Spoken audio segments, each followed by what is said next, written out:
And hello and welcome back to the Ales Dandy Please stream. I'm your host, Ales Dandy, also known as Ales, gentleman streamer, the excellence of an execution, the no throne cicerone.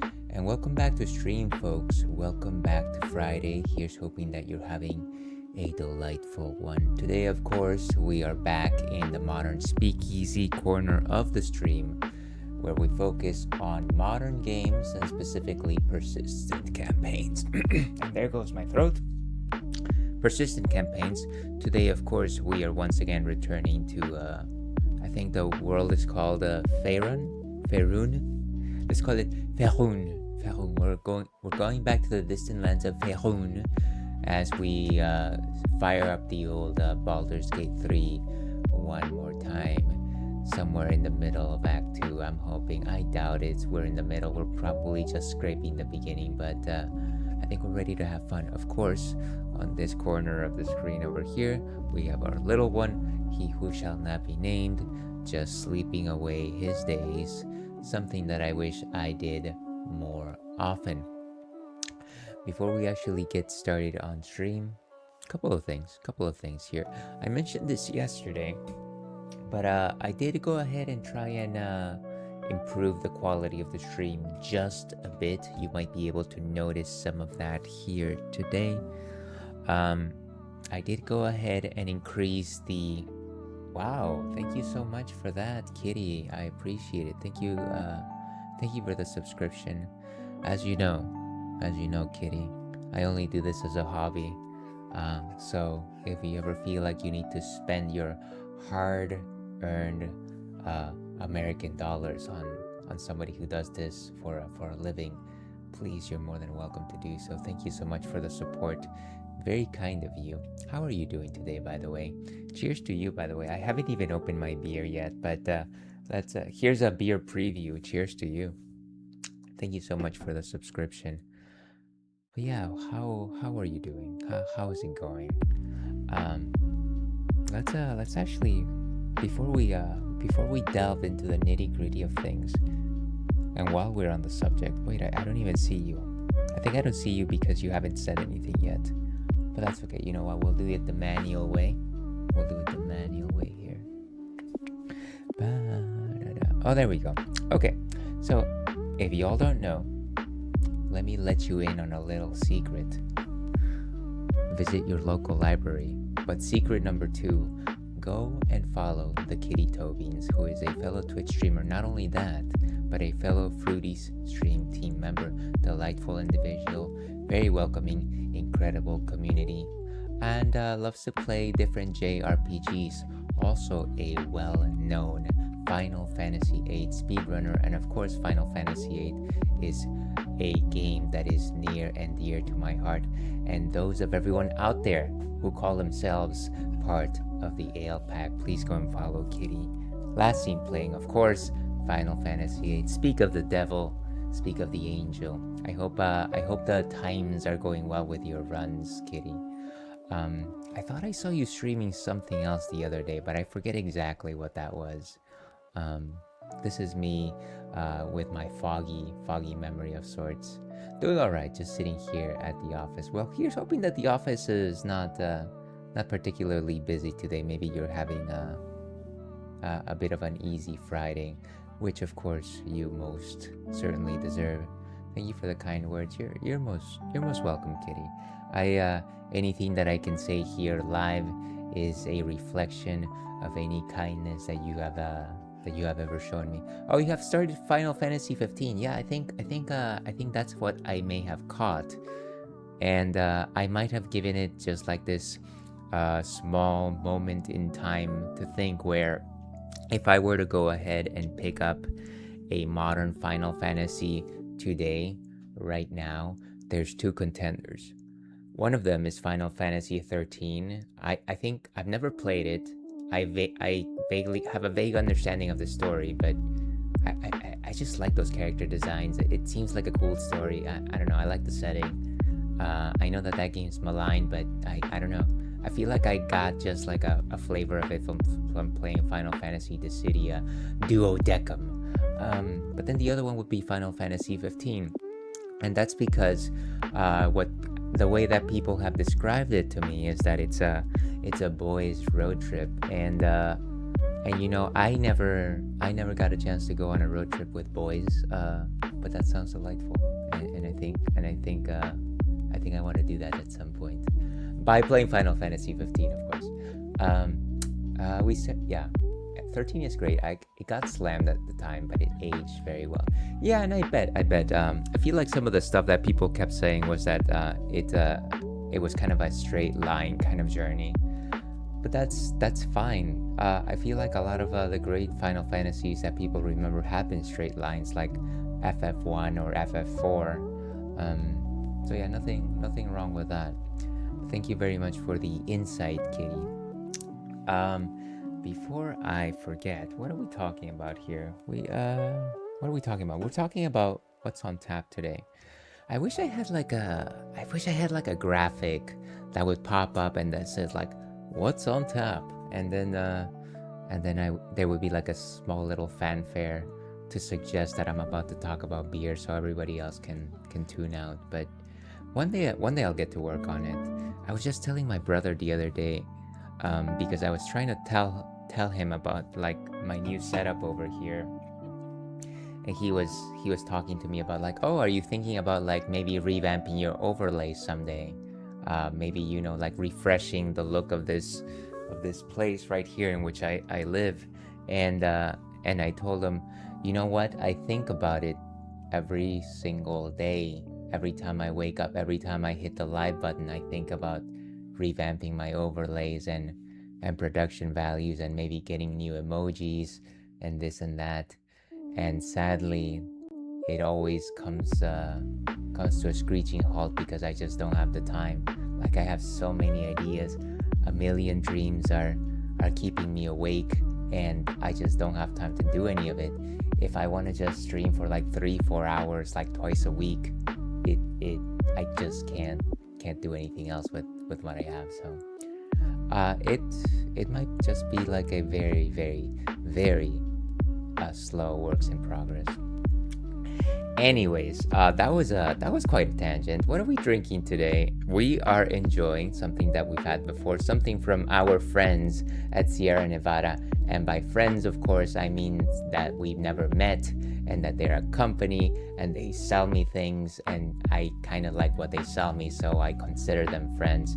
This is Sierra Nevada's non-alcoholic Trail Pass over here, which looks green. Which is actually green, but it looks purple because of my particular green screen right here.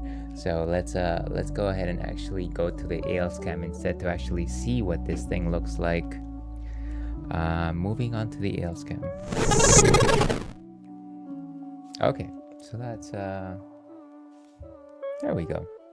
Okay, so this is Trails Pass. As you can see, it's supposed to bring thoughts of like going to a campsite, maybe, because you can see the mountains, a tree, what I assume is a tree, or like some kind of harpoon.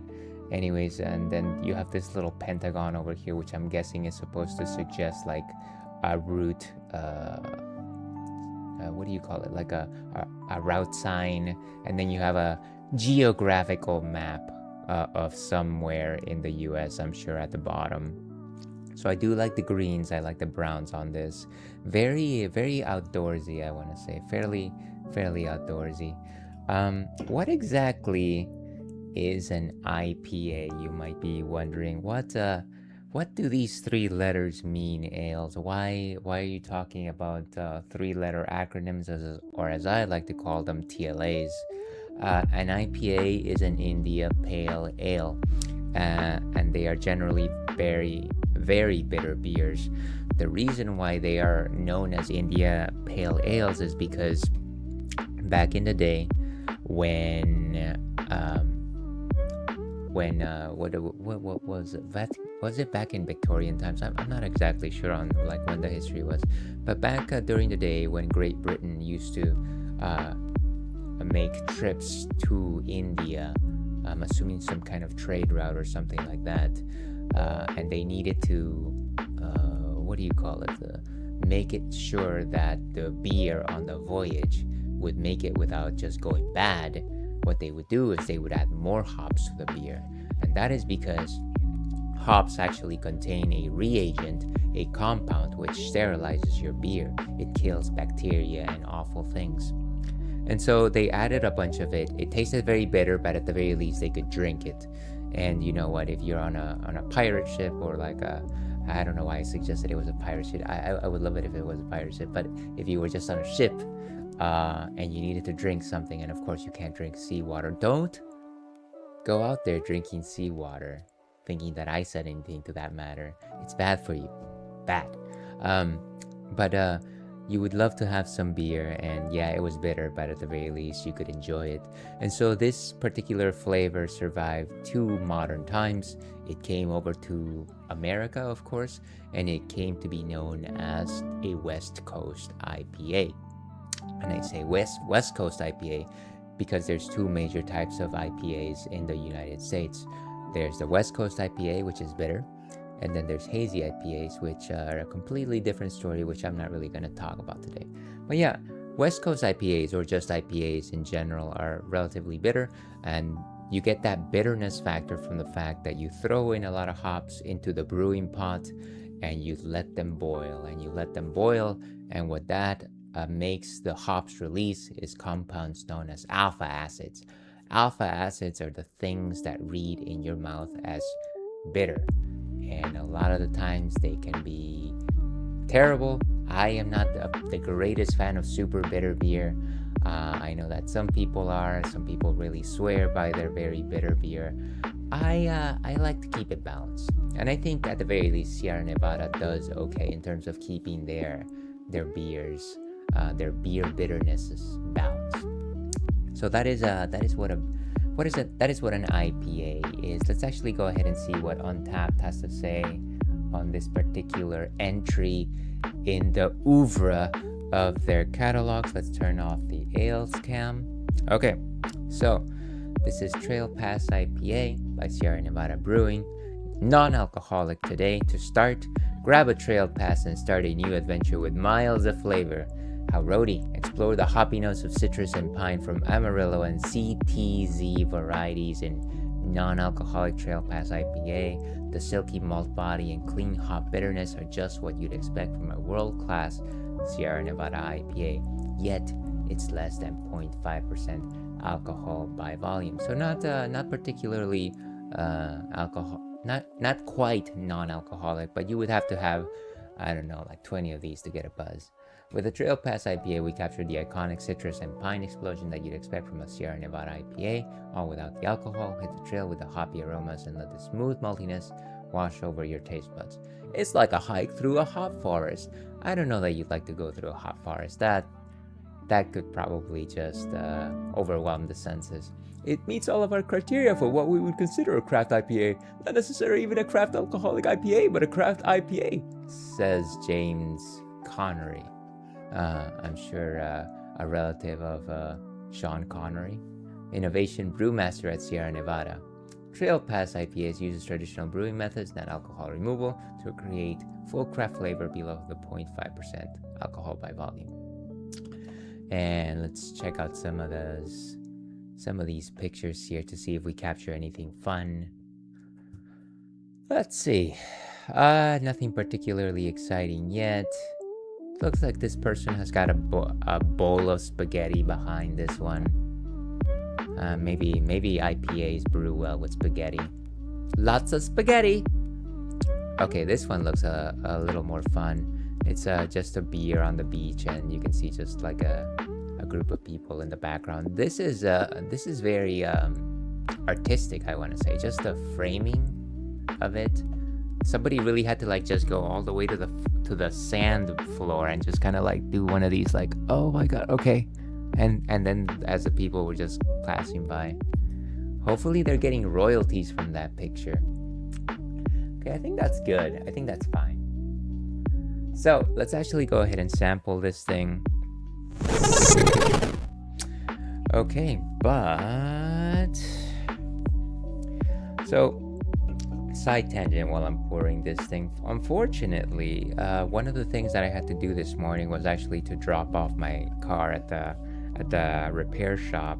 They're just doing regular maintenance on it, so nothing particularly big or anything like that. But of course, the issue with it is that at some point during the day, they're gonna have to call me and tell me that it's ready to pick up. And so it's like 2 extra trips. I don't care for going to car places in general, let alone twice. And Yeah, more often than not, it's like, oh, by the way, you need this and that replaced, and it's always obnoxious. It's always obnoxious. That is why I'm not a car person. I am not made of cars, folks. All right, so West Coast IPA right here, as you can probably tell, very clear. You can actually see right through this. Most West Coast IPAs are nice and clean. You got a light level of effervescence in terms of a nose. Very piney indeed. I want to say most American IPAs tend to have those waxy, piney hops, and as long as they're balanced, it kind of keeps okay. But you get to a certain point where too much piney notes can almost taste like pine salt, and that's a no-no right here. You don't want that. And hello, Melissa. Great to see you. Famine Ale, dear viewers. Thank you so much for being here today.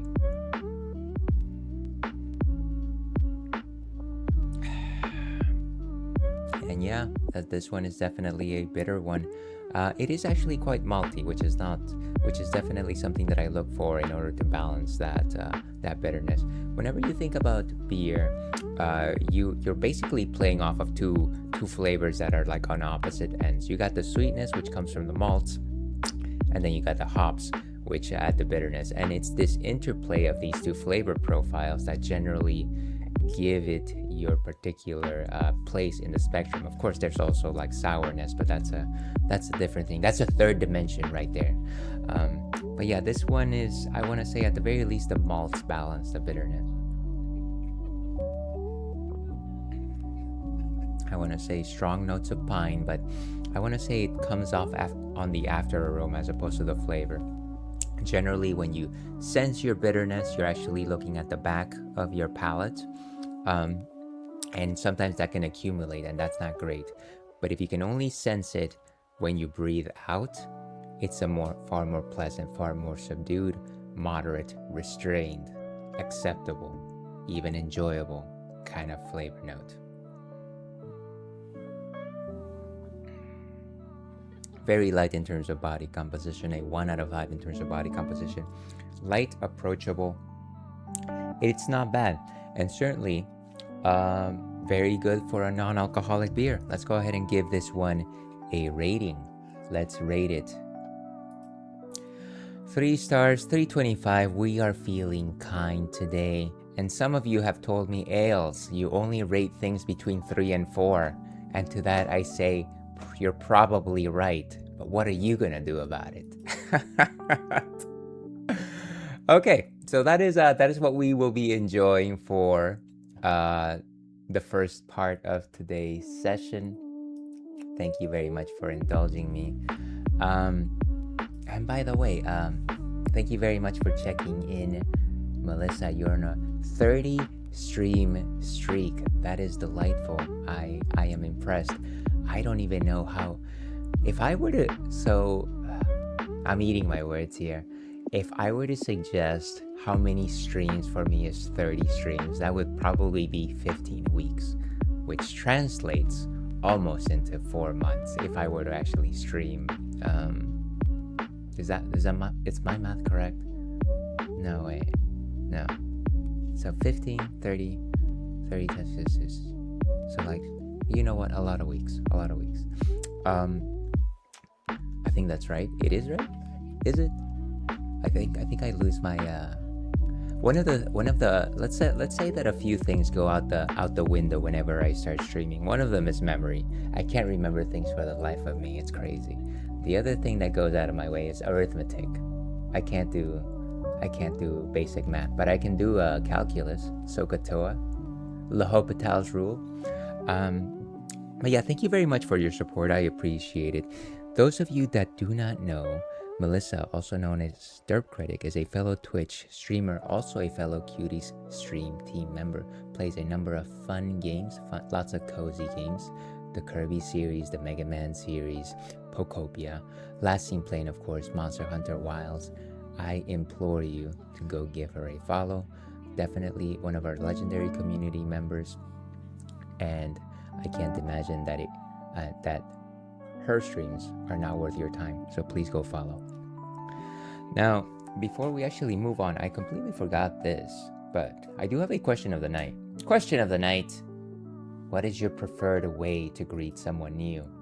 And for some reason, it's not letting me pin. Let me go ahead and pin it this way.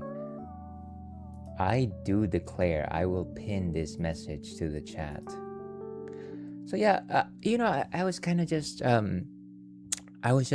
don't know where my head was this morning, but I was just trying to think about like, if you were ever to meet somebody that you know online or something like that, and you happen to meet them in person, what exactly would be the right approach, right? Like, if it's somebody that you consider a friend, would you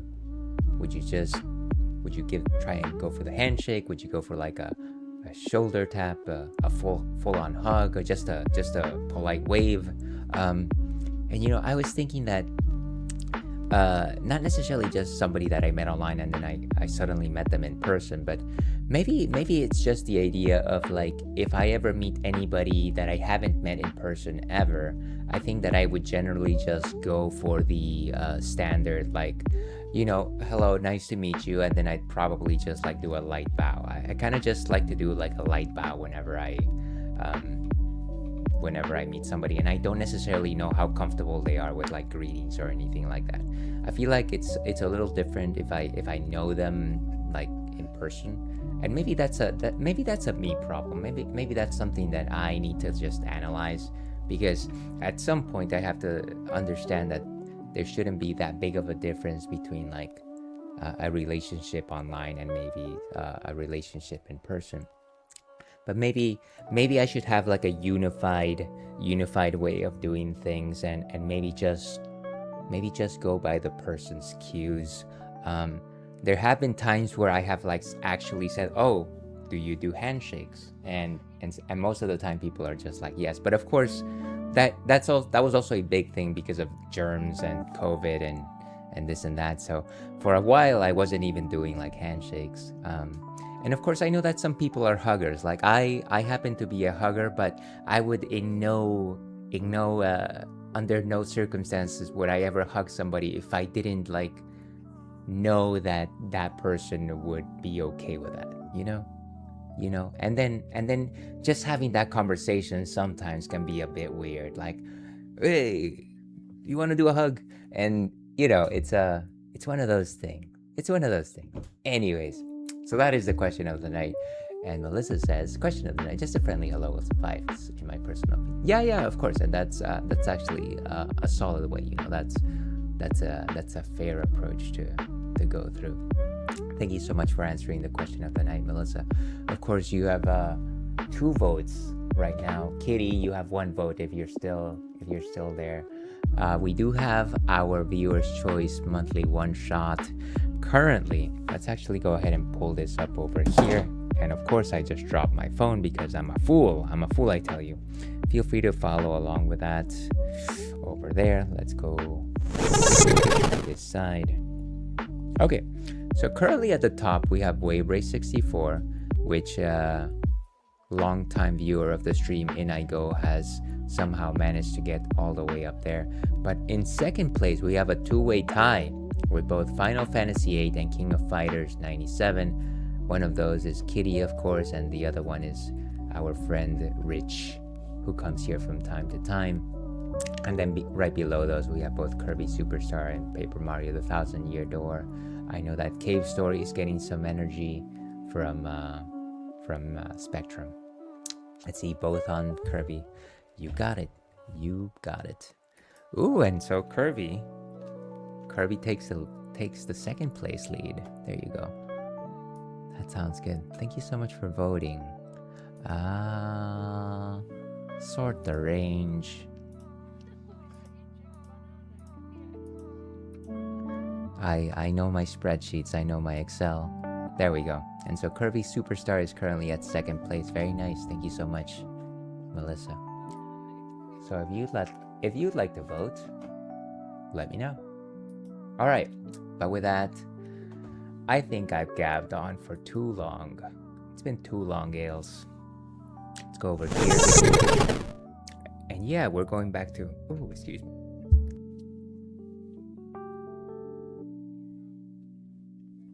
Okay. So we are going back to the world of Baldur's Gate 3. I haven't played this in 2 weeks. So here's hoping I remember what I have to do. Okay. And of course, we are playing on the PlayStation 5 today.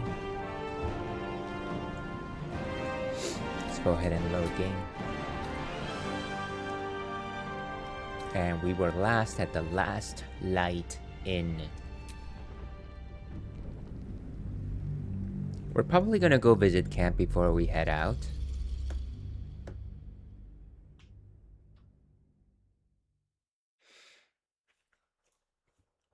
Question of the night.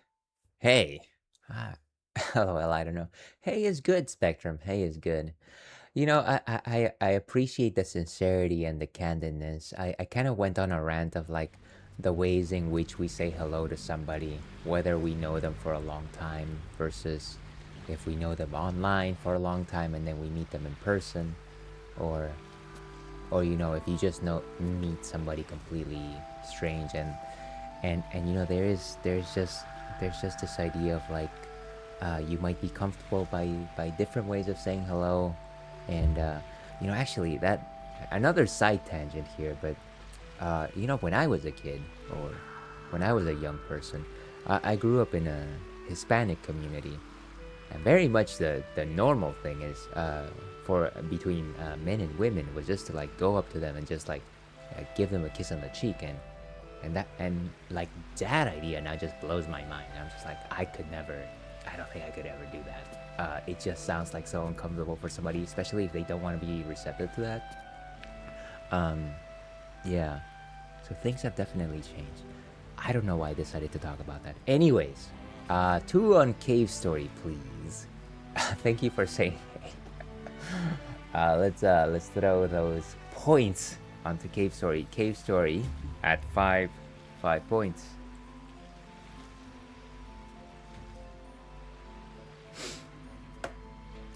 By the way, Spectrum, I don't know if you are dashing, but I did want to say, I also don't know if you were there at the end of yesterday's stream, but that chicory was quite good. It was quite good. I was very surprised, very impressed by that first boss.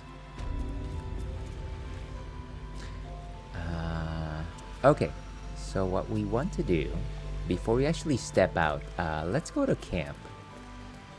Let's go to camp.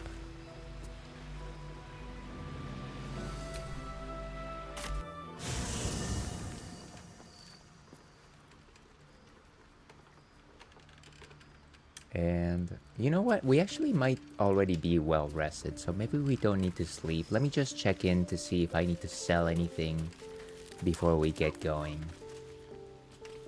We've got the Blessing of Selûne, of course, which protects us from the darkness. Who's with us? Shadowheart, Asterion, and Karlach.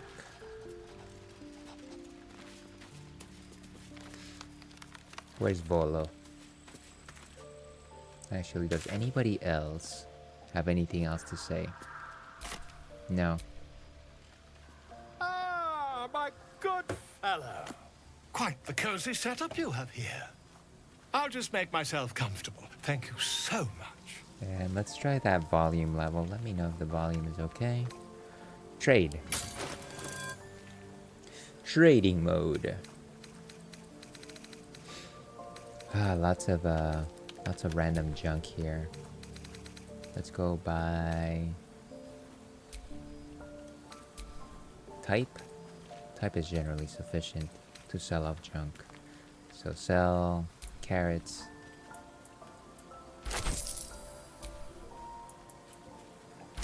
Chicken eggs. It's like nobody needs this stuff, sir. Bloodstone. I think these stones are actually just for selling, if I recall correctly. I might as well just stow them away though before Orthon explosive. Bunch of random clothes. I don't know why I have a giant painting, but you were just gonna sell it. Some pants. A silver tray that we found at the inn. A lute. Cellunite amulet. So we're gonna just store away these clothes, just in case we want to do some fashion later. But in terms of everything else, I think we're fine. Let's see if anybody else has trash that they want to get rid of. Doesn't seem like it necessarily. And let's see if Volo has anything worth us purchasing.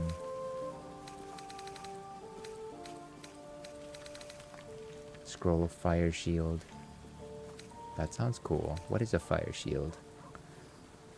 Shed light, provide resistance to fire or cold, and retaliate against melee attacks. Lightning bolt. We do like lightning bolts. But maybe we don't need extra scrolls today. Maybe we're fine with what we have. See, I'm glad to hear that. I've been trying to pick quality ones. Yeah, actually, I'm sure I've said this before from some of the games that you have backed before, but I simply wish that I had more time for them.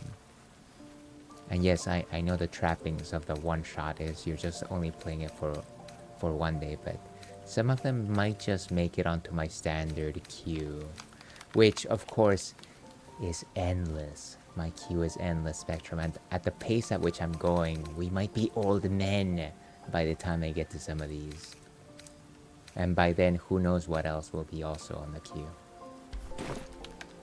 Also, I'm already an old man, so at least half of that is true. Okay, so let's put away some of this stuff that we won't need.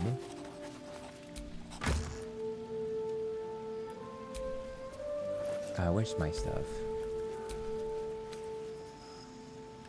How do I show my things? Take all. Oh, open inventory. There we go. So we don't need random clothes. I swear we don't need random clothes. Casual sandals. Too casual for me.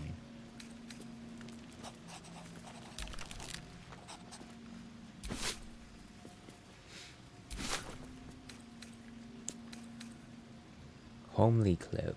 Scruffy vagabond. Road dust gray clothes. How is there so many Tanner's Delights out there?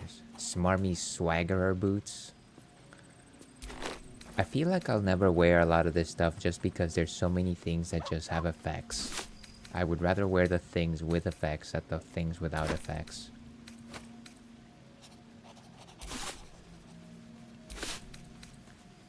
At the end of the day, a lot of this stuff is simply going to be sold.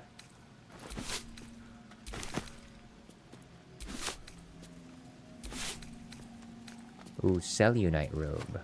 This one looks nice, but it's only light armor.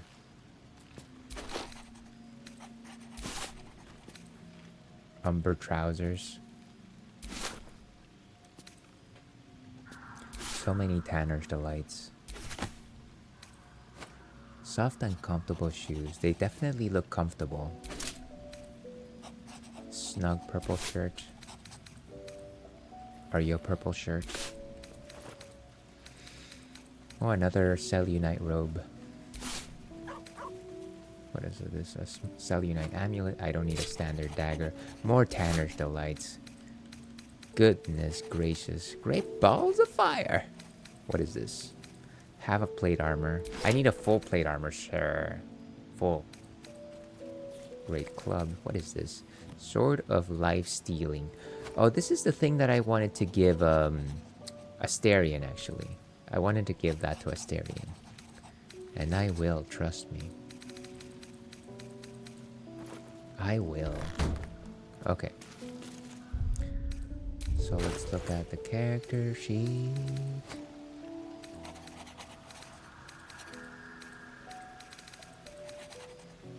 Incandescent staff. I also have another staff, quarterstaff. Who uses staffs in the party? I think it's Will, actually, now that I recall. But yeah, let's give this sword to Asterion.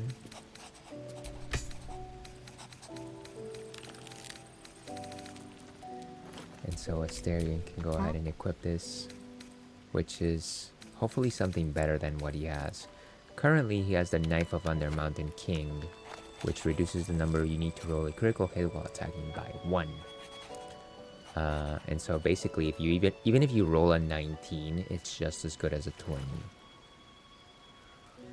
But I want to give him the life-stealing one instead.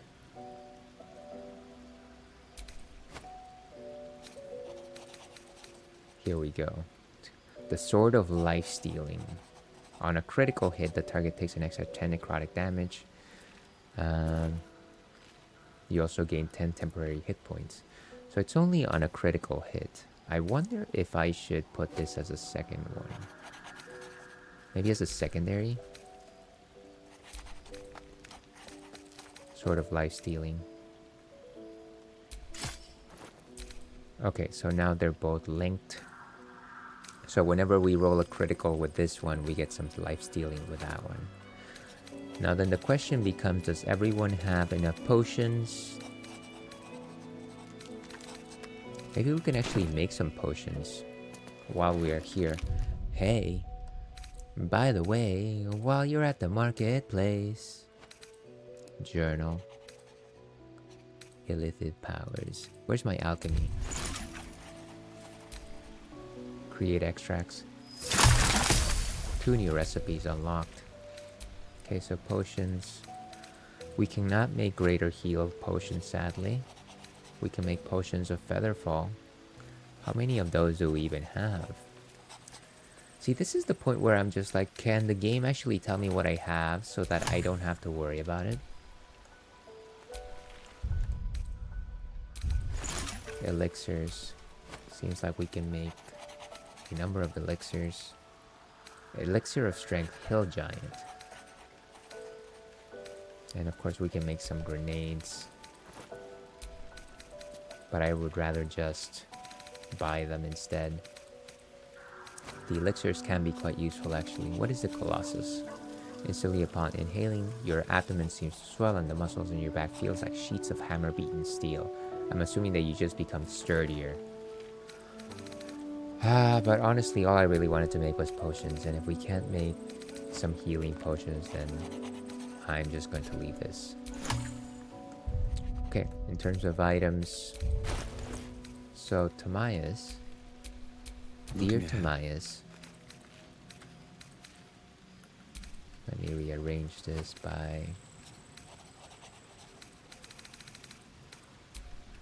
type. Okay, so Timaeus does have 9 potions of greater healing and 8 of lesser healing, and then like 1 giant one over here, potion of supreme healing, and that's when we need to make things run a bit more smoothly. Oh my god, the Shadowheart just also have a bunch of junk. Why didn't I get rid of this first? That's annoying. I don't want to deal with it now though. Okay, so Karlak has 5 miners. Asterion has no miners. So maybe we'll give him some. Shadowheart has a lot of internal healing, so I maybe don't have to worry too much about her. But let me give 3 of these.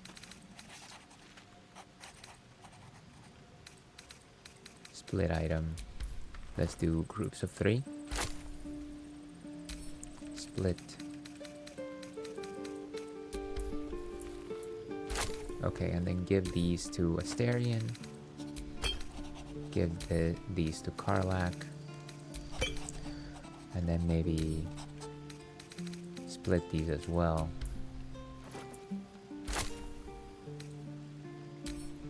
And then give these to Asterion. Because I do find that there are instances where he just can do some healing on his own. Now, do I need to give any of them to Shadowheart? Probably not, considering that she's our healer. Of course, I'm gonna live to regret that, but who knows? Who knows? I think that is it. I think we're good. Let's get out of here. Actually, let me do a quick save.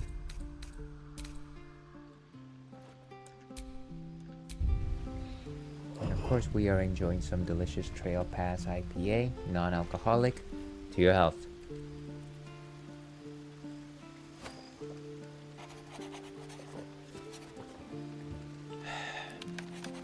Cheers to you, Spectrum. Happy Friday. By the way, Spectrum, I forgot the exact date, but I know that your dance album is coming out soon. I cannot wait to hear that. Okay, let's get out of here. Let's go ahead and leave camp.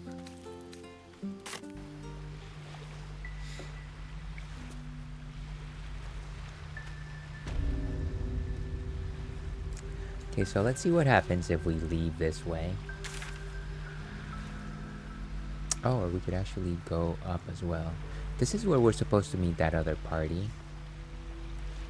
But let's see what happens if we go down this route.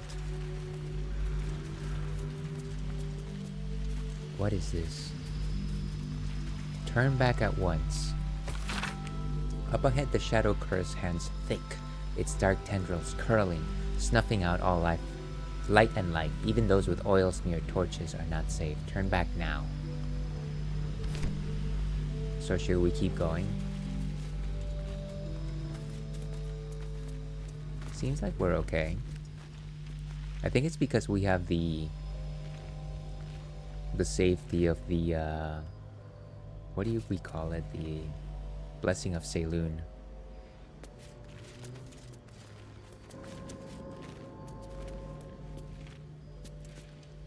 Interesting place.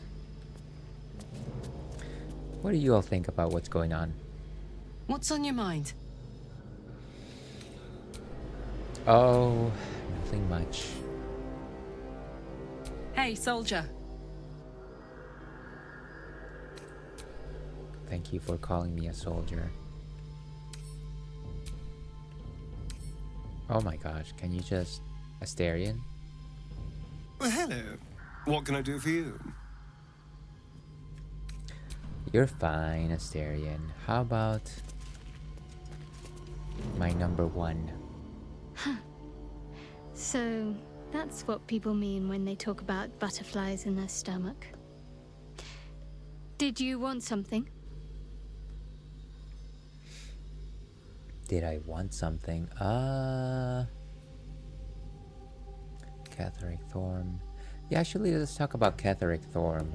If somebody would remind me who that is. Difficult to say. A fellow servant of the Night Singer would surely be an ally to me under most circumstances. But something doesn't add up. I'll need to see where his allegiances truly lie. Okay. So, we haven't made up our mind about Catherick Thorm. Actually, I think I forgot to do something fairly important. Something that we may have missed while we were prepping to go on our adventure, and something of critical importance.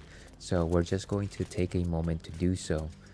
For those of you that do not know, Spectrum Branch is a fellow Twitch streamer, focuses on first playthroughs of a number of indie games. They were last seen playing The Forgotten City, but we have not forgotten Spectrum. Please go and follow Spectrum.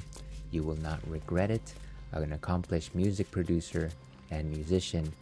And once again, their latest and greatest dance album is coming out soon.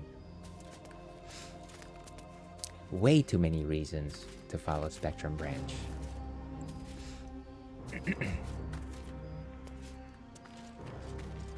Okay, what's is this like a little altar? No. This is like a house, right? It's a house. There's a bench. Nothing of particular interest here. My survival has failed. That's curious. Shovel it up.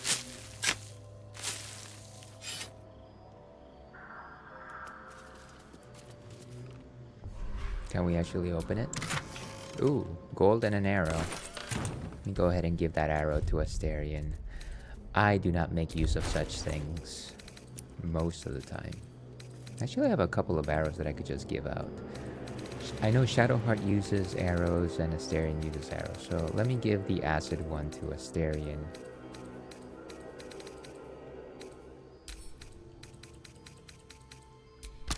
And the lightning one to Shadowheart.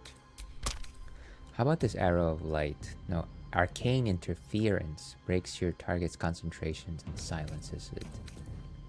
Well, anybody could make use of that one. Arrow of transposition, teleport wherever you fire this arrow.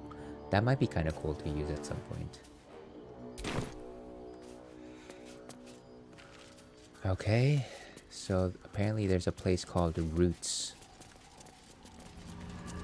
Double doors. Can we actually climb up here? There's a bucket inside. Lantern over there.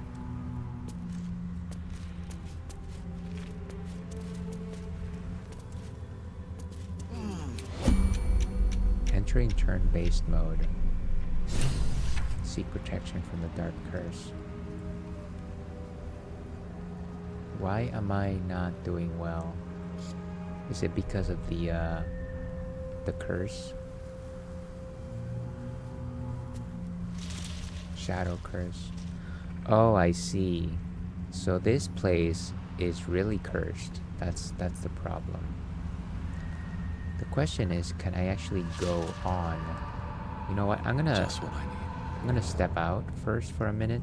Moving in. And can I leave? Can I leave turn-based mode, please?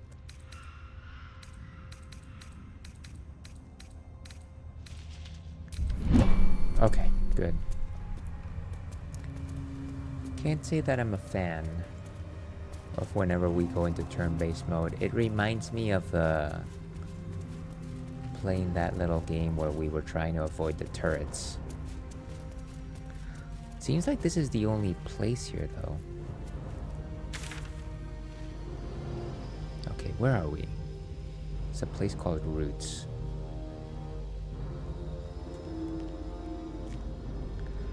We could try and see how far we can make it.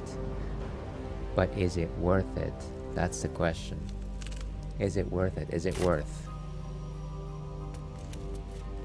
Let's go through the main door, I guess. And quick save right here.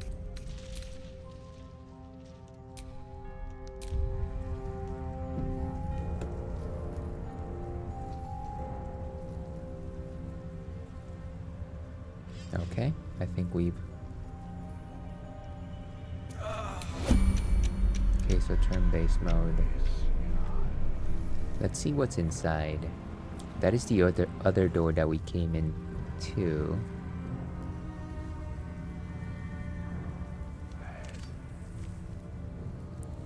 A forgotten temple. Candelabra. Another candle. What are we looking for in here? Is there anything in my journal that might suggest what's going on? Infiltrate Moonrise Hours. Seek protection. Speak to the harbors outside of... Said the cultists can traverse the shadow curse safely. Even some harbors are... We should meet them at the bridge outside. Fast lighting. I wonder if the harpers themselves actually have some ability to dispel the shadow curse even better than lift the shadow curse. If we want to lift the shadow curse, we must Faniel, the spirit of the land. Well, maybe we do that instead of try to go in here, right? The Helion's heart. Huh. Okay, so these are all completed quests. No need to worry about this. But maybe there's a way to lift the shadow curse and not necessarily go through here. In that case, let's get out of here, folks. If I don't know what I'm looking for, I feel like it's kind of a dead end. Let's go to the Harpers.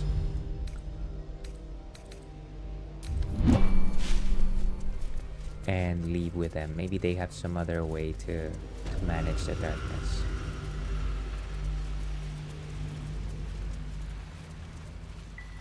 And there was another exit out, right? There was a north way out. But that's through that bridge up there.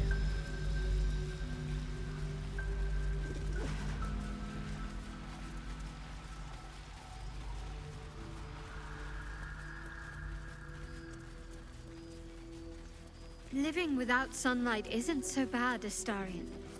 Where I came from, we would often work exclusively under cover of darkness. Yes, but you chose darkness. I was cast into it. When he's right, he's The right. sun was banished from my life. Forbidden. And we all lust after the forbidden, don't we? Indeed we do. Well said, Astarion. Okay, can you disarm those things, by the way? You, the cunning one. Astarion, can you disarm it? Difficulty class of 10 plus, and a total bonus of 10 plus. Do we need to add anything? Honestly, I feel like we're pretty set. Let's go ahead and roll.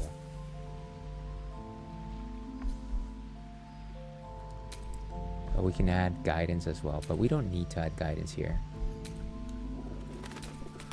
Roll them.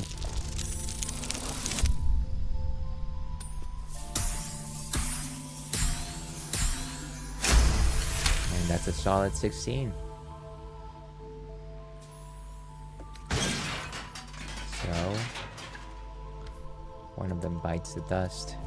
Disarm that one, please.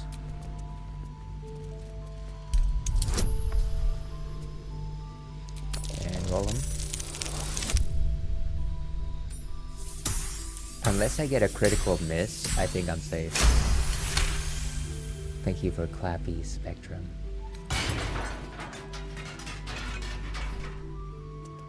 Oh dear, we're already close to getting ads again in less than 3 minutes.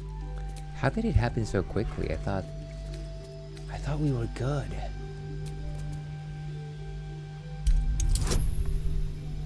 Roll 'em.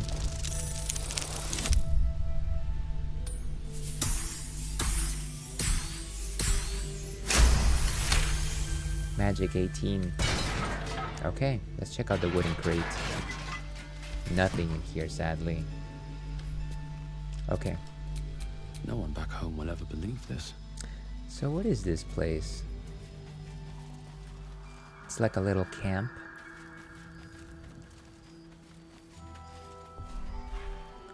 A crate. A kingdom for my crate. Victims of the shadow curse. At least they were afforded a burial.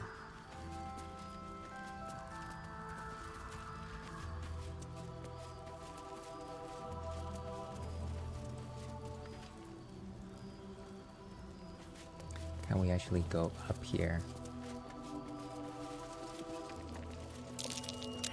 My perception has failed us, everyone.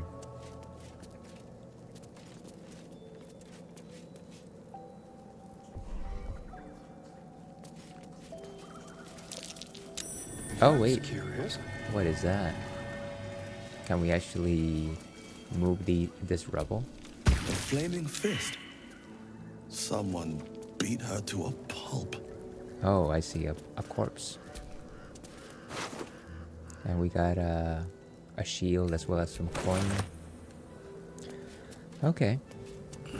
Very unfortunate. Another grave.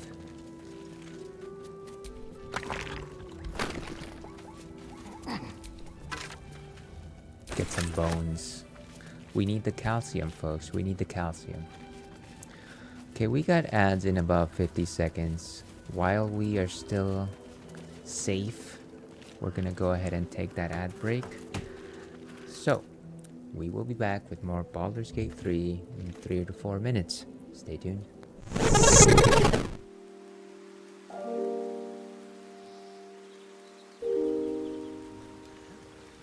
I am so close. I can almost taste it.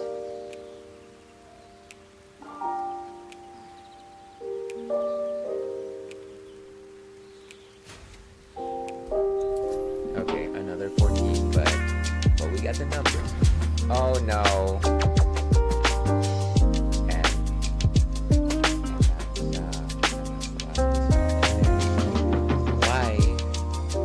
Why did that?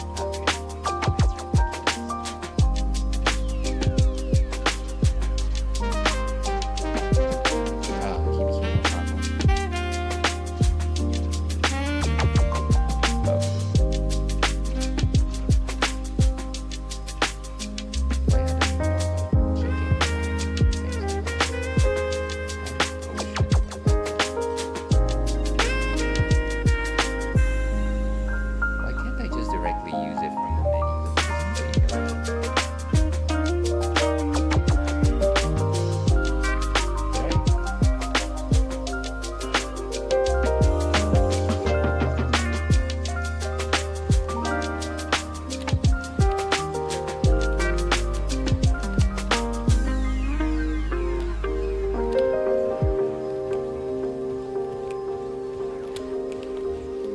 Wow.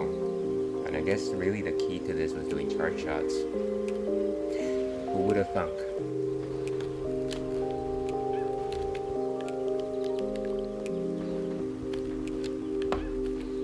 I have to go under that particular cannonball.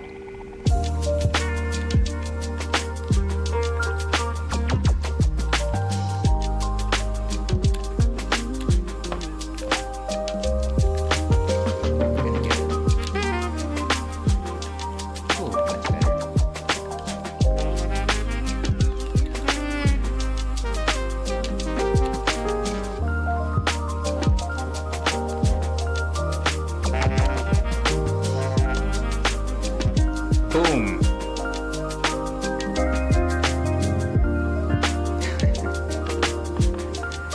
Why is me?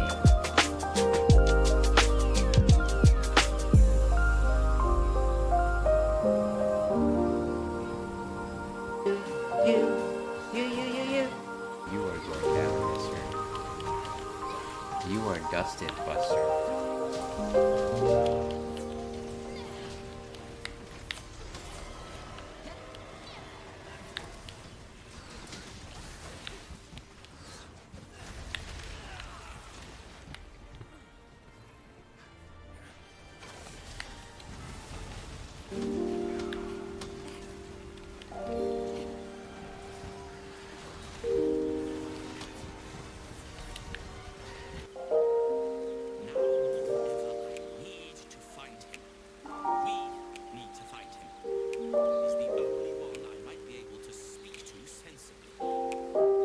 Okay. Boy, the game really wants me to not take.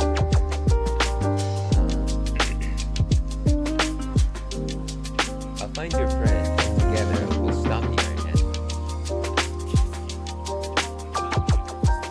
I mean, you can try. Got him. There we go. Now it's a softer spot.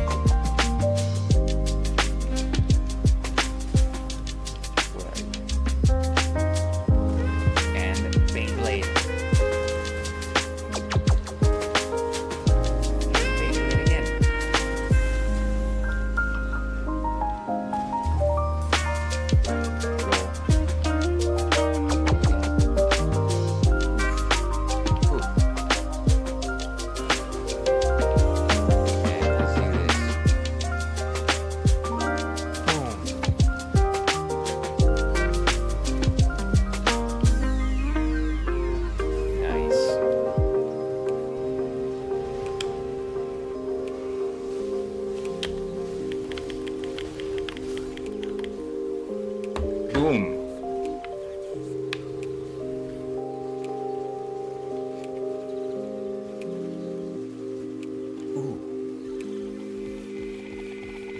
Oh, super special treasure chest. I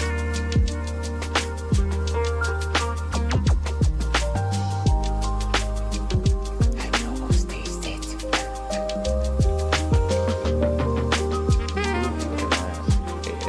All that for you. Why was I dancing? Okay, whatever. Whatever. Oh, come on. Boom.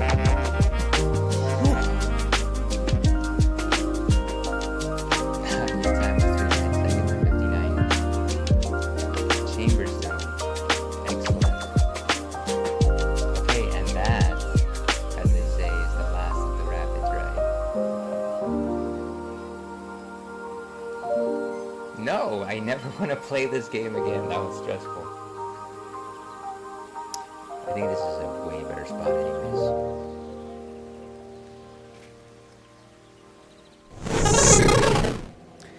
And hello and welcome back to the Ales Dandy Please stream. I'm your host, Ales Dandy, also known as Ales, gentleman streamer, Beer Goggles 21, Mama Ales, baby boy.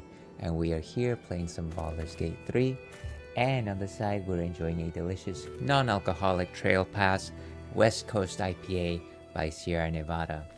All my love to long ago.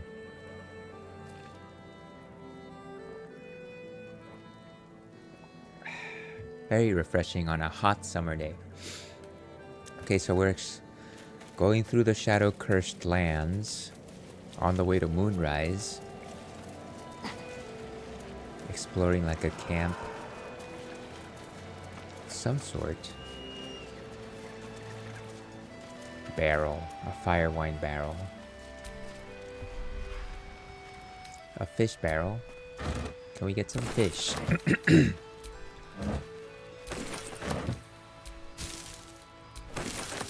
Might as well. Nobody's using it. That might be worth a look. Ooh.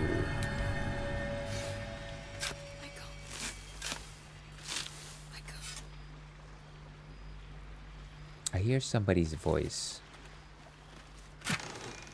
Some gold. Superior elixir of arcane cultivation. You gain an additional level 3 spell slot. Replaces effects from other elixirs when drunk. Oh, nice. Okay. See invisibility. Take them all.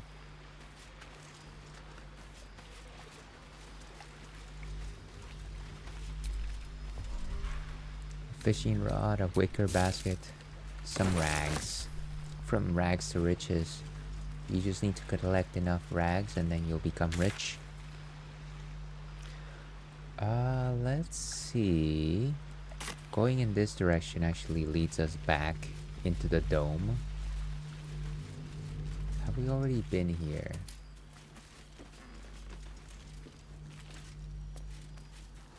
I think we may have. Yeah, we talked to this person before.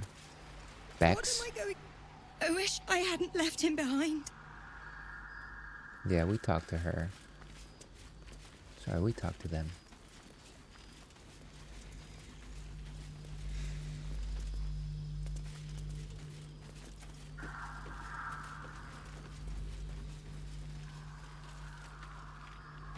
Sometimes it's just difficult to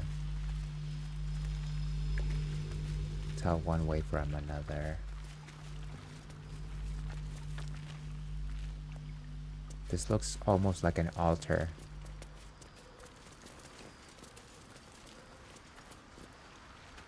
Kinda neat. Turn on the fire. We could use the light.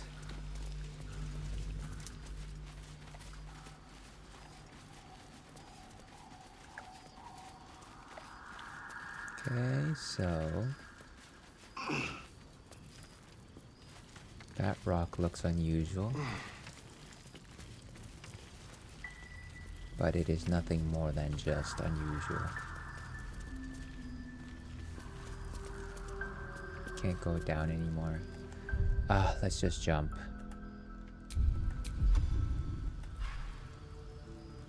Where's my jump?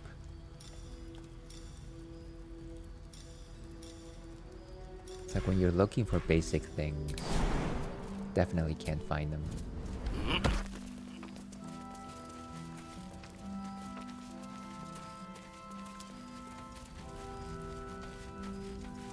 That's where we came from. This is just like a nice little... Ooh, a grave. A lyre. Or a lyre. And some flowers. Some more flowers. This is like a graveyard almost, I think. Get that wheat moss. I am starting to think that this might just be it in terms of like this little place. It's almost like a fishing spot slash graveyard. Let's look at the map to see if we... Yeah, it's like a little outcropping. It doesn't seem like it leads anywhere else. So let's go back. Let's talk to these folks and let's get out of here with them. They might have another way to subdue the Curse of Darkness, maybe.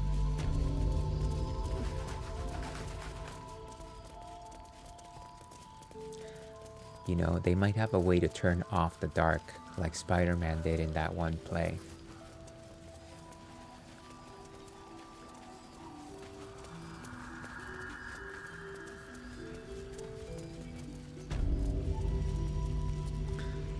Let's go, Menace. Say the word, and we set the ambush in motion. Let's take that convoy.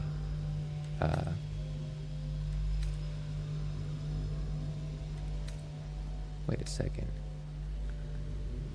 Go on ahead, I'll catch up. Actually, let me ask this. Shouldn't Isabel's blessing keep me safe? Isabel's blessing is a palliative, not a cure. Some shadows even her magic can't counter. That's true, actually. You lead. I follow. Splendid. I'll mark your map should you lose the way. Harper's with me. Stray no more than an arm's length from your course. Okay, so everyone's got the blessing of Saloon. We don't want to leave these folks too far. Sorry, we don't want to let these folks get too far ahead. Keep steady. We're closing in. Just in case there's a battle. The dead battlefield. Folks, don't run too fast. You're gonna get into trouble. Perfect spot for an ambush. Get into position. What is this? Where are we?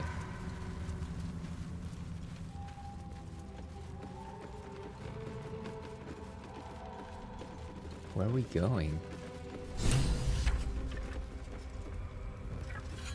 So we're ambushing someone, I'm guessing. Actually, before we do anything, let me go ahead and say, just in case, just in the small chance that we mess up the ambush, how about that?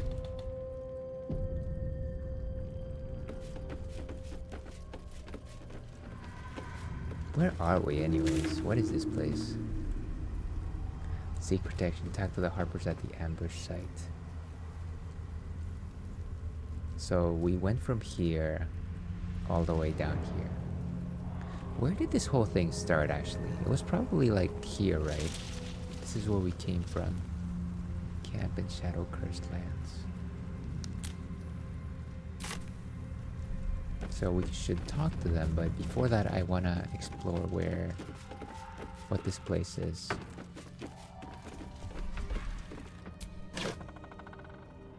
Ooh, some tools. We could always use the tools. Need the tomatoes.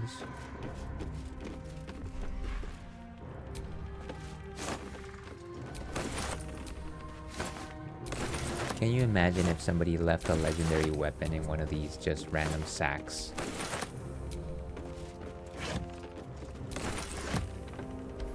It's like, oh yeah, it's the sword of truth of universal power. Somebody just happened to leave it there. And so we go over here. There's gotta be some stuff here. Ooh, a key. Where is that? I can't see it. Where are we going? Tamayas? Tamayas? Where are you going? Buddy? Oh, it's like in the roof? Great. We are in the rooftop for some reason. For a lapsack.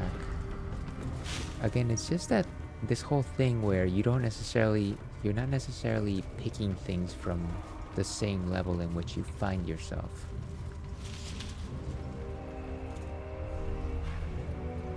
Wooden trunk.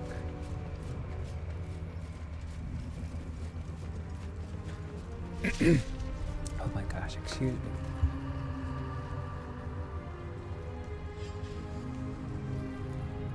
I'm gonna get some water here.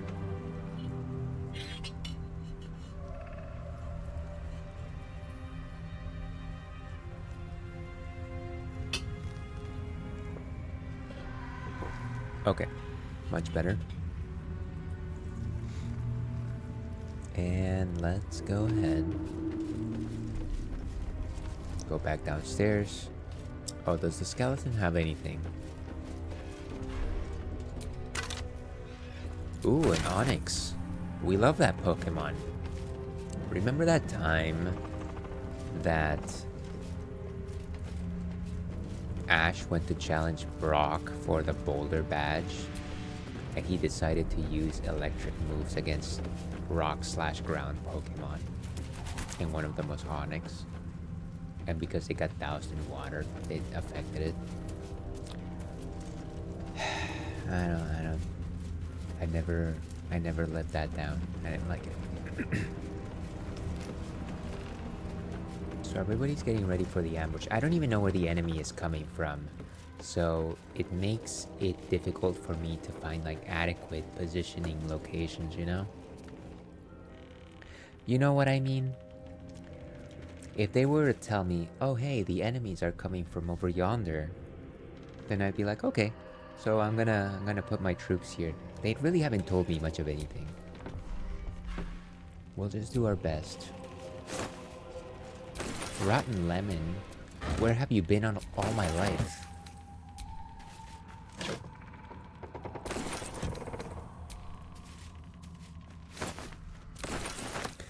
Something good here, I hope. Something good here.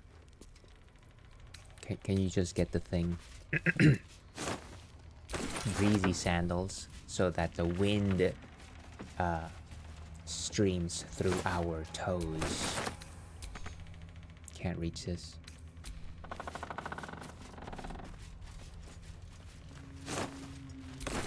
More rags.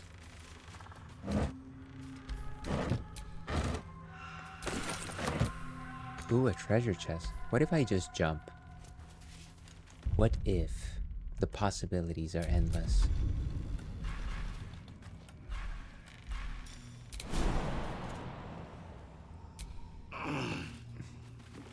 Super jump. There you go.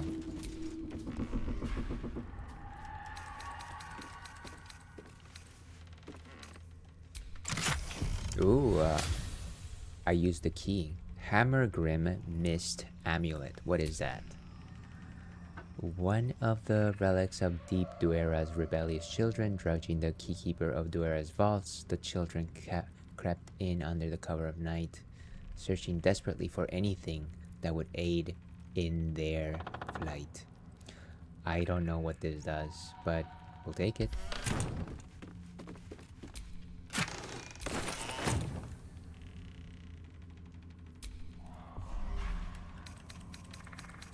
Hopefully, at the very least, it is worth selling.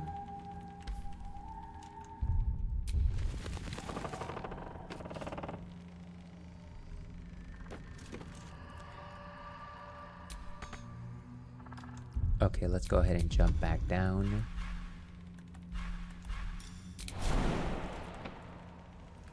Why would I be prone from that?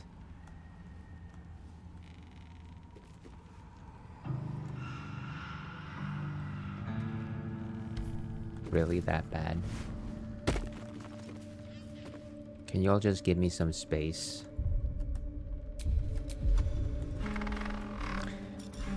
You folks are crowding me. Okay. There we go.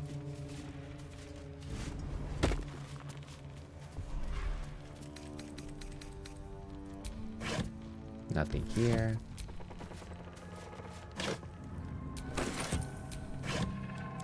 You know, I definitely got giddy wondering what might be on that chest. In the end, there was an amulet with nice flavor text. I won't deny that. But I thought it would be something, some incredible weapon. That's what I always think.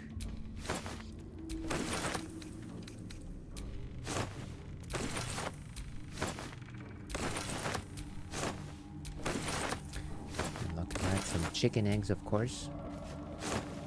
Can't make a delicious omelet without breaking some eggs, said somebody once.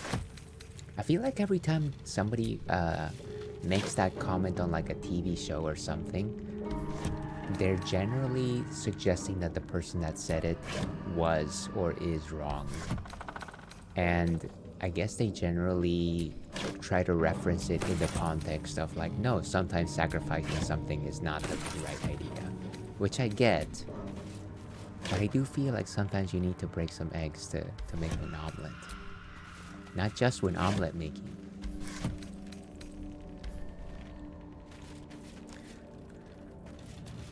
Okay. Anything else around here? There's a whole other shed over there. Do I dare go over there and just... there's just so many things to collect. Can I just have like a vacuum cleaner that just gives me all the junk all at once?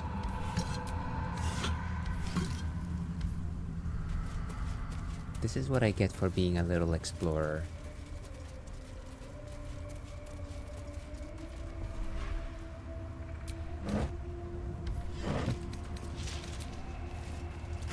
Random carrots. Hopefully Volo can make like a nice salad from these. Where are you going? Nothing in here.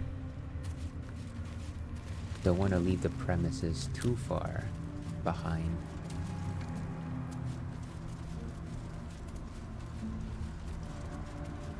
I believe that is where we came from. A bucket.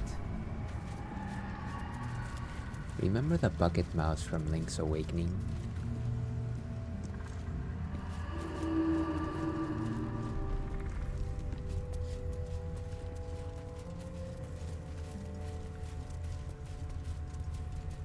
And then we're back over here. Like I said, I did want to just check out this little hut on the side. I smell a trap. Oh, wait a second. These are monsters. Should we take them out? What are they? Ha ha ha. That's the map. This is where we are. I can't imagine that these are the monsters that we're expecting, right? That wouldn't make any sense. Measle. There's somebody called Measle. So don't go over there just yet. That looks like the route to the Moonrise Towers. So what we're gonna do instead is we're gonna go back to our allies and we're going to conduct the ambush. Let me go ahead and save.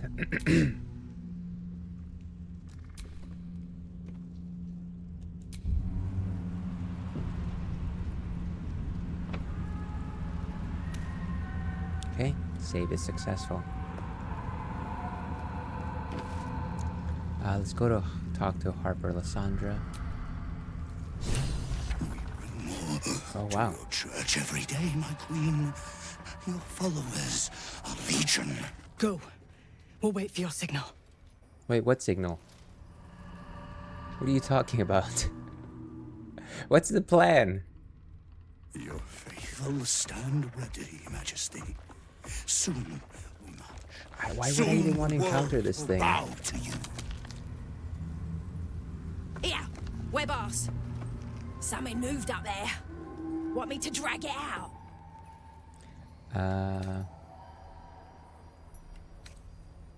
I'm gonna say stay hidden and keep watching. Stay in the light! They do not go into the dark! Didn't figure something as big and ugly as you for a coward. Jeez, okay. Oh. No! They will not go into the dark! Enough! Stop! They will not become shadows! They will not feed the curse! Somebody has anger issues. But I had to, before the dark got any stronger. Okay,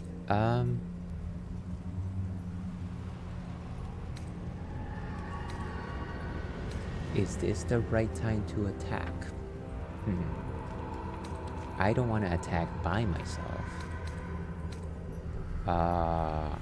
This is basically... Two of these are basically the same thing. I'm gonna signal the Harpers to attack. We're gonna do an assault.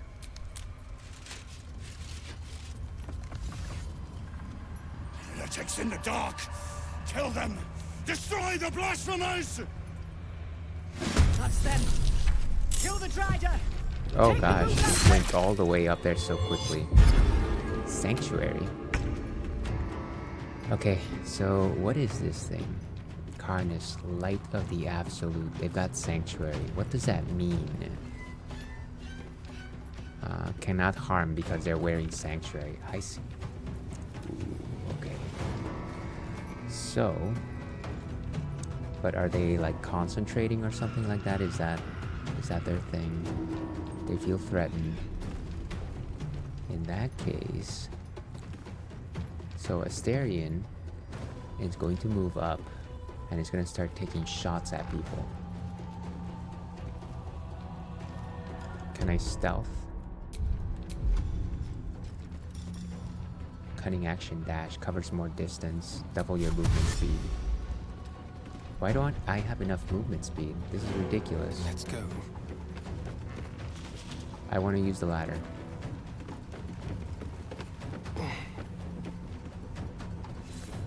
Okay. We're going to do ranged attack. Well, I'm gonna move all the way. Wow, he can cover some ground right there. Let's go all the way over here so we're not in the same location as the other Harpers. Right there. And then we're going to do some ranged attacks. Hopefully some sneak attacks ranged. Cannot harm, of course, because of Sanctuary. Must have advantage. And path is interrupted. You know what I could do is I could shoot one of those fancy arrows that I don't need to point at. What's a good one? Arrow break your target's concentration and silence it. That might be good.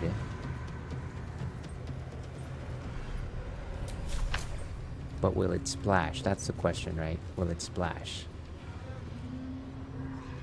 See, they won't get hit. That arrow doesn't do that. Some of my arrows do splash, not that one. Scroll of daggers. Ooh, we could do the daggers.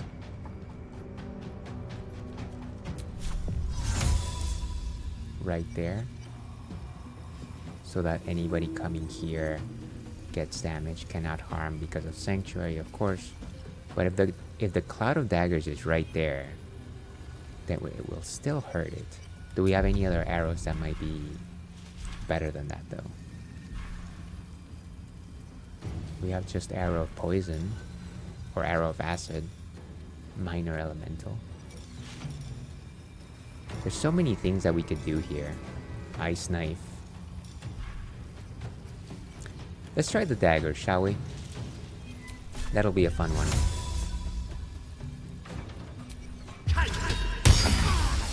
There you go. That's what you get, sir. That's what you get. We still have a minor action. I should have what do you call it? Taking a bite before leaving, but you know what? We'll actually just stay right here.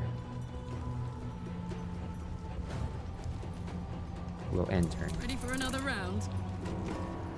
So we don't want to go into the cloud of daggers, but we do want to do a quick jump and engage some of the other enemies. Watch out for the daggers. Heading out. Okay, and we're gonna start picking them off. Who's the weakest here? Betty Rubble, Kansif, Spindleweb Fanatic. There's only 3 other targets here, so we should be okay, I think. Let's go ahead and engage with... Should we do a frenzy? Legacy of Avernus, the Searing Smite. Let's save that for something incredible. Let's do a normal attack and see what happens. Can we do a second attack? Reckless. Come on, it was reckless. It was reckless. How dare you? I deserve my wreck. We have a minor. We could go into a frenzy. Gain frenzied strike. And enraged throw for 10 turns. Actually. Powering up to Super Saiyan level 2. I should have done that at the beginning of the turn now that I think about it. Not enough resources. No score. Nice. My turn. This is Shadowheart, of course. And, you know, we can probably use the Moonbeam. Right? We can use the Sunbeam, sorry. In their direction. Look at that. A beautiful path right there. Take them out, Shadowheart. And now they are blinded. I love that weapon. That is ridiculous. Okay. So now Karnus is blinded. Even though they still have, what do you call it?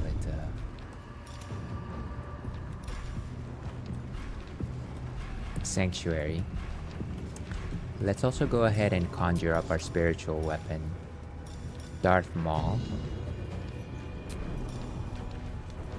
I never know what level to give it. Does it matter? I guess the damage is important. Let's do a level 3. And support Karlak. In terms of movement, we are going to go behind. We don't want to be anywhere near that beast. We're gonna go behind Timaeus for now, even though he's gonna pull forward very soon. Have to keep going. But I love that beam.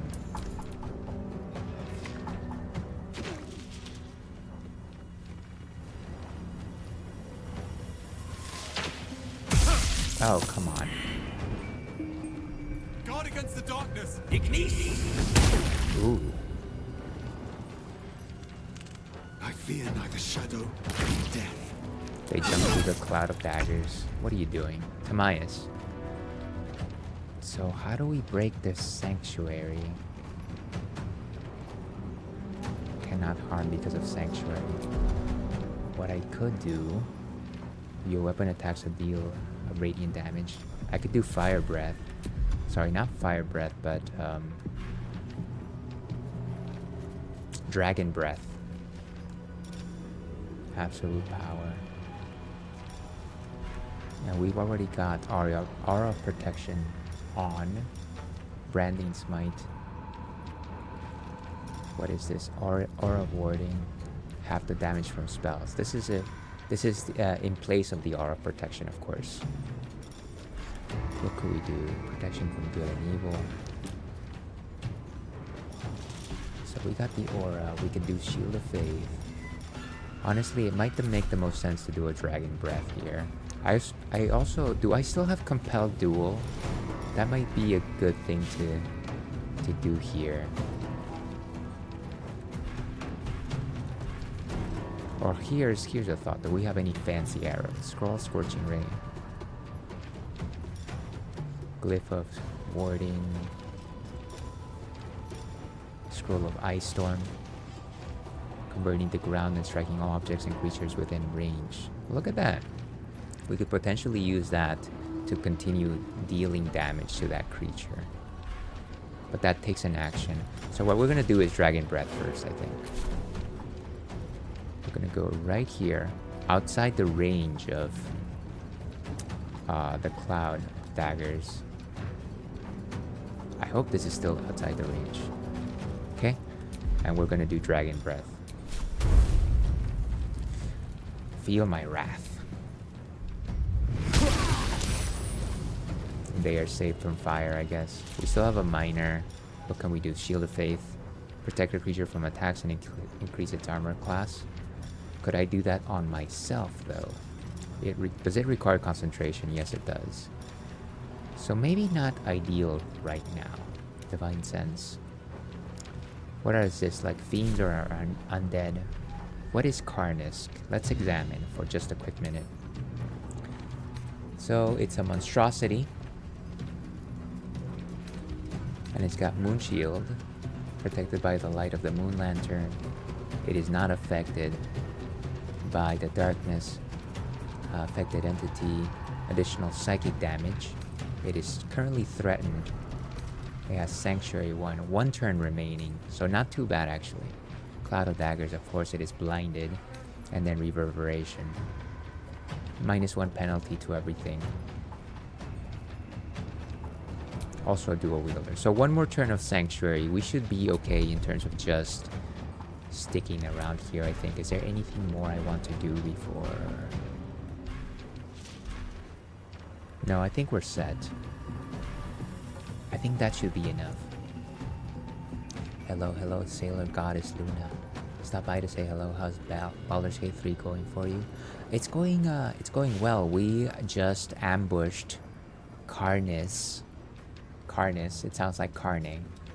Like carne asada. We just ambushed Karnis and we're trying to take them out, I guess. I kind of failed to remember what we're exactly trying to accomplish here, but I'm sure it's good. We haven't lost the battle yet. But thank you for stopping by. Happy Friday to you. Alright. I think we're set. I think we're fine with this action.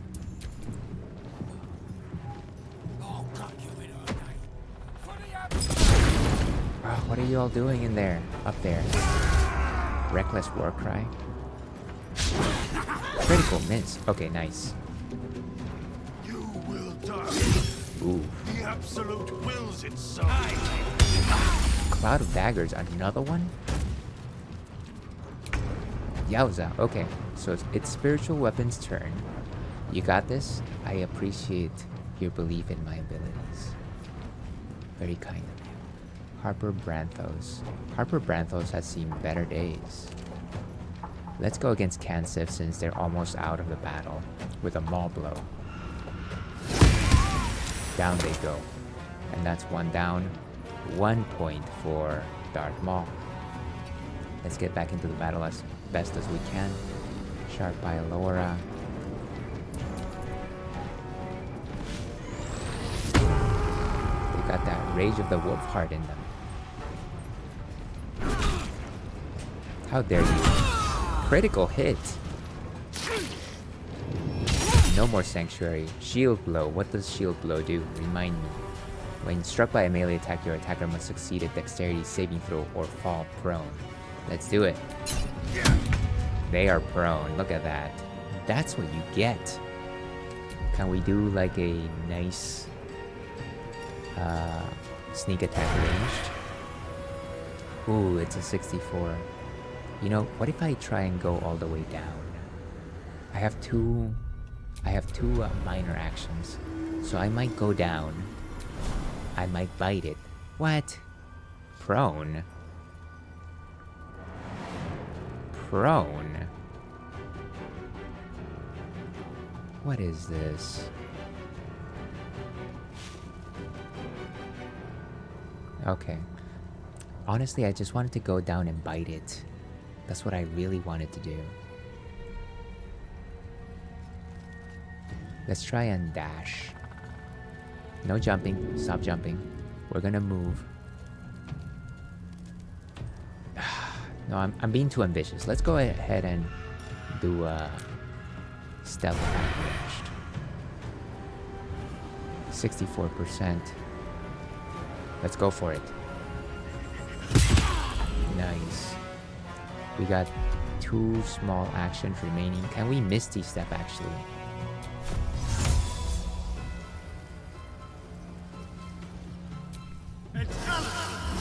This is what I should have done, by the way. Now we're gonna bite it. Vampires bite. 100% high defense. Got that blood. Are we happy? Am I happy? I don't know if I accomplished it. Asterian. I don't think I did, but that's fine. We can still move? Can we still move? Let's go hide. I can't imagine that we still have ability to hide. Can we? No. That's okay. We're gonna go right here, away from danger. Well done, Asterian. Let's go. Okay, everyone. What the heck do you think you're doing here? Let's see, who can we take out first, the fastest? This is Betty. Can we take out Betty? Warrior Gronag. What if we do... Do we have any sort of spinning slash? Until your next turn you have advantage. End rage. We are not ending our rage, sir. Let's go with sacrifice 6 to deal an additional 4 slap with your melee weapon this turn. I like that. 80%. So this is 7 to 18. Let's take out Gronag. Down we go. We still have one more attack. We could take out Sharp Eye Laura. That's a 75 versus an 80% for Betty. I say we take out Gronag. Down they go. And now it's just you and me. It is you and me, Betty. Cut you down like that. And that is it for us. More.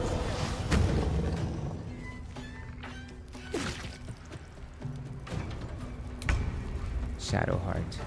Okay. So Shadowheart is gonna do some quick healing for everyone here.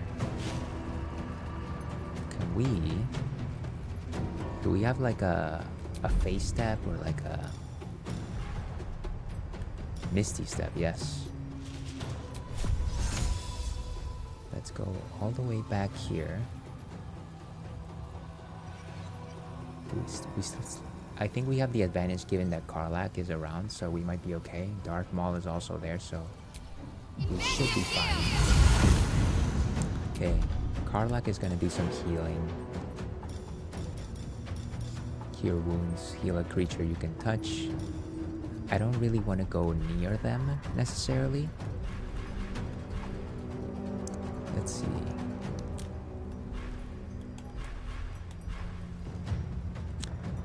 What's a good heal spell? Revivify? No. We don't have mass healing words, at least not yet. Guidance. Guidance. I feel like we have less healing spells than I remember. But that may simply have to do with the fact that I did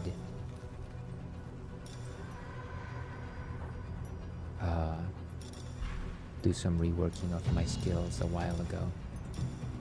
Cliff of Warding. Wow, we really don't have a lot of healing spells. Cure wounds. Inflict wounds, that's nice. Guiding bolt. Could I give somebody a potion, perhaps? I can throw something, right? Do I have potions to throw?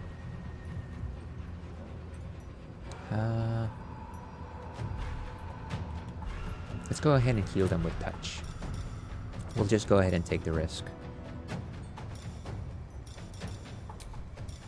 That's not what I'm looking for. Sacred Flame Guidance. All your allies. That's a lot.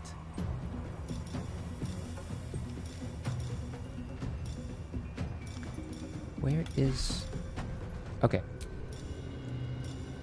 So let's do level 2. Here we go. Harper Branthos. This'll dampen the pain. Very nice. And now we're gonna move back behind Karlak. Heading there. We enter. Would you get out of that poop, please?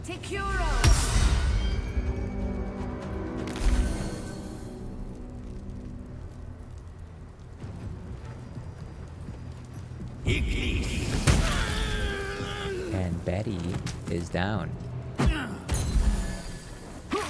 Don't go through the cloud of daggers, will you?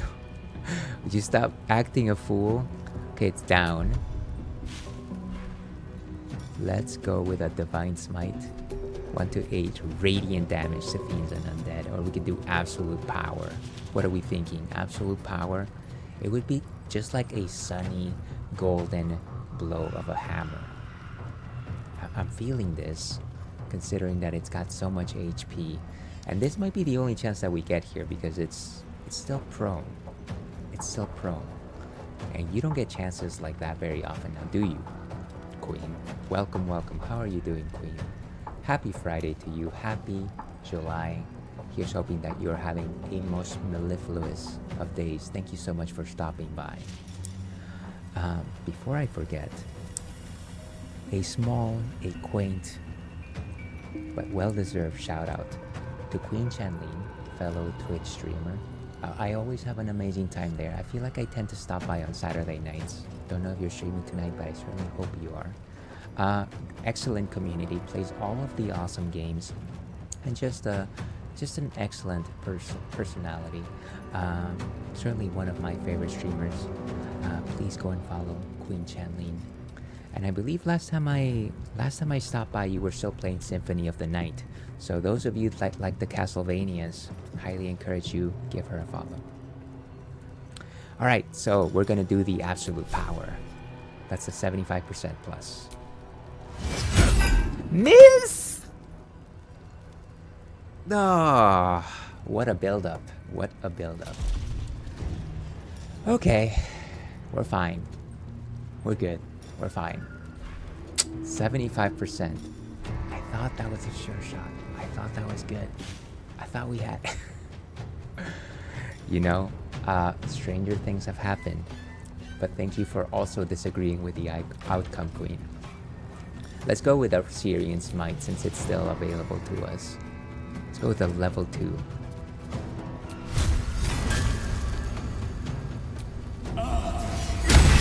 Okay, that's more like it.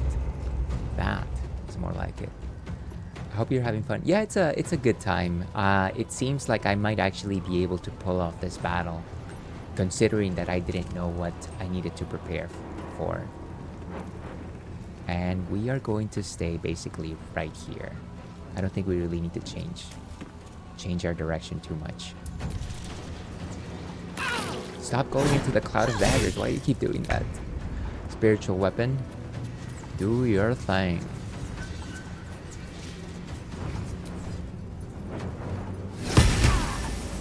Another 7 hits, and that is it.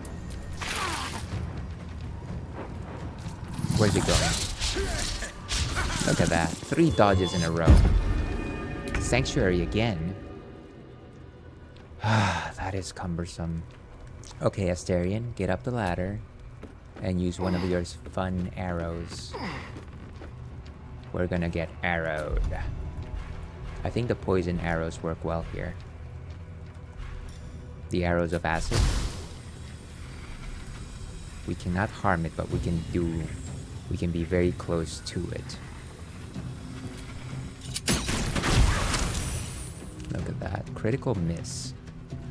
Well, at the very least, it's still in that position, so hopefully it can get hurt by just being around that area. Basic poison. I think unfortunately that is it for us. How many rounds of Sanctuary is it? Let's see. 1 turn remaining. Okay, so we can spare a turn. That's fine. Asterion is just going to loom right here. Now this is my happy place. Let's go back up here, just in case the spider gets any funny ideas. Can we throw something at it? Move. Is there like a crate? Anything like that? Do we have any arrows? What happens if we just improvise melee weapon? Pick up an item or a creature to make it a melee attack. Pick up. That's the same thing. Use it, make it a melee weapon. Seems a bit goofy to me. Enrage. Throw, pick up an item, throw it at a target, dealing additional damage and knocking it prone. Can I throw a body at it? How about that? Can just throw my boots at it. I don't think that's a great idea, to be honest with you. Can we throw like a random rock, maybe? Is there something that we can throw? What is this? Cleave. Swing your weapon in a large arc to attack up to 3 enemies at once. We could just try and cleave it while we're here, but I feel like it's gonna hurt Timaeus as well, so maybe not a great idea. Let's stay right here, within range. And yeah, I think that's that's what best we can do. Why am I frenzied? Shadowheart. Go up there and help out our friends. On I go. Okay. So we can do a Shield of Faith. Who needs healing right now? Let's see. So Harper Lysandra is actually pretty weak. Goodness gracious. What are we thinking? What's a... Ooh, there we go. Healing word. Heal a creature that you can see. So 6 to 12 points, 7 to 16. Let's go with a 3. Harper, Lysandra. Okay, good. And we still have 1 action. I really don't know what we could do here. We could do some Shield of Faith to someone. Resistance to all damage. What is this? Freedom of movement. We could do one of those glyphs. Inscribe a circle of arcane glyphs on the ground. When stepped on by an enemy, the selected magical effect will trigger. Can I do just like a fire?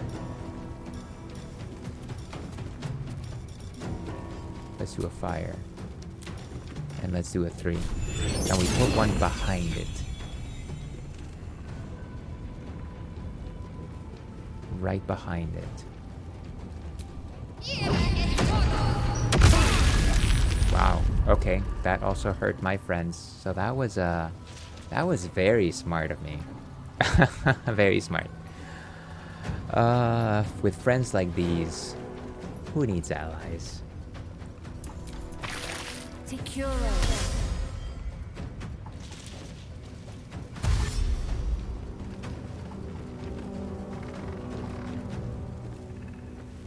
We're kind of just waiting for that sanctuary to wear out. Okay, my turn. Is it still under sanctuary? Oh boy. Okay, it's still under sanctuary. That's fine. Can I do anything else?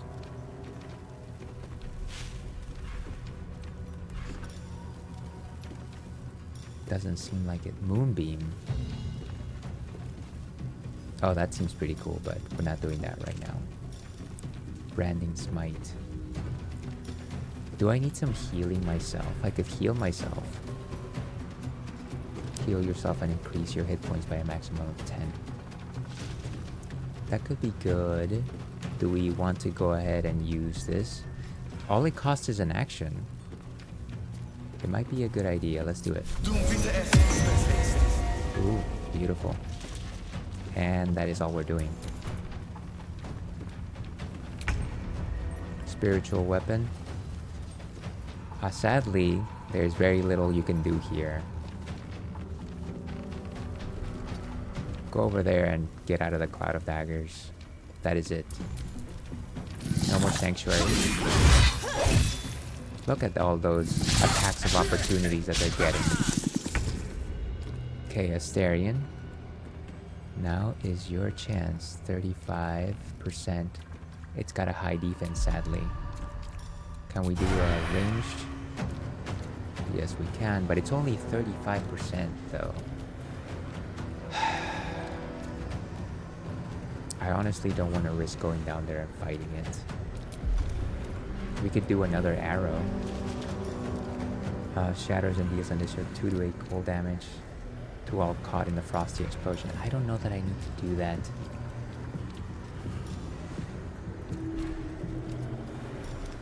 Roaring Thunder, pushing targets back by 5. That seems like it's gonna have a lot of collateral damage. So let's do a simple arrow. What is this? Light. Offhand melee attack. You know what? I think it's safe enough that we can just fight. Let's go down.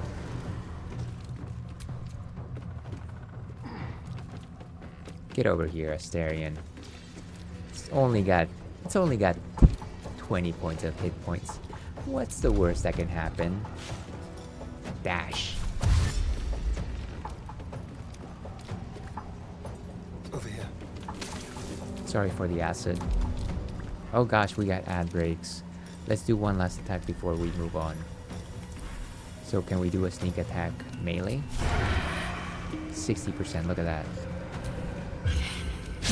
Oh, total miss. We still have a tiny attack though. We have tiny attack.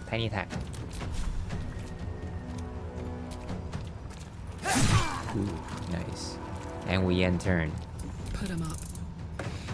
Okay, but given the fact that we got ad breaks very soon, we're gonna just go ahead and take it. Still gotta take out Little Churro for a quick PP breaks too.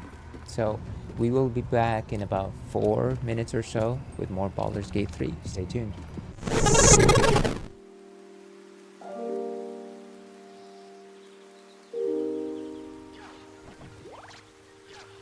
Oh, jeez.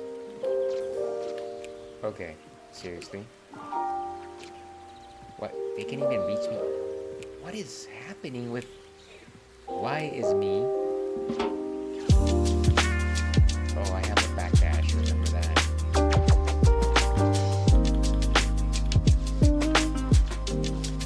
Oh, come on!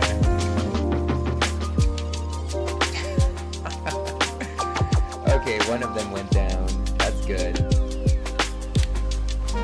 And of course I don't.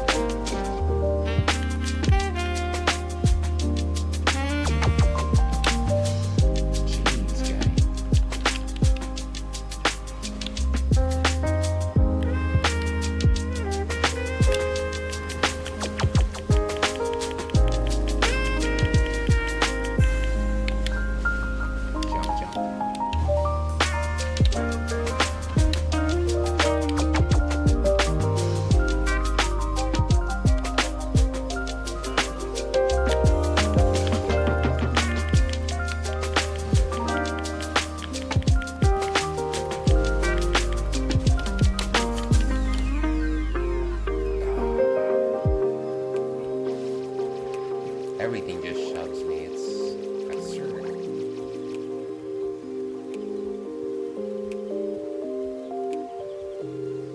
Okay, good.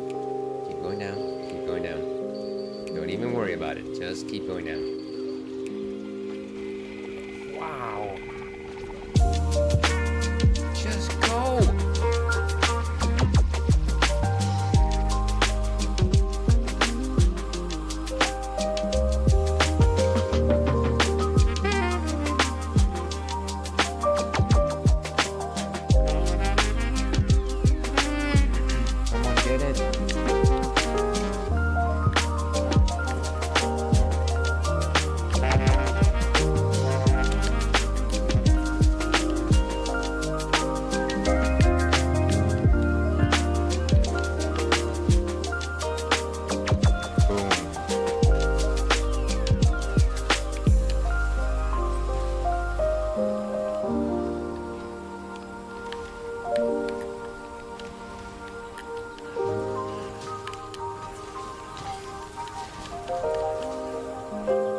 Ah, jeez. Okay, seriously?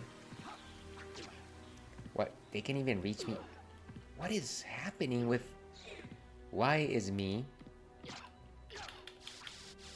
Oh, I have a backdash, remember that.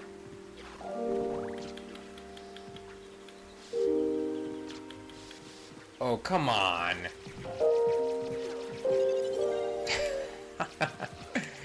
Okay, one of them went down. That's good. I'm Aztec Falcon. Harpuya, the Guardian, sent me to clean up. Hey, help! Help me! You must be some garbage. Just in time, I was pulling both of you together.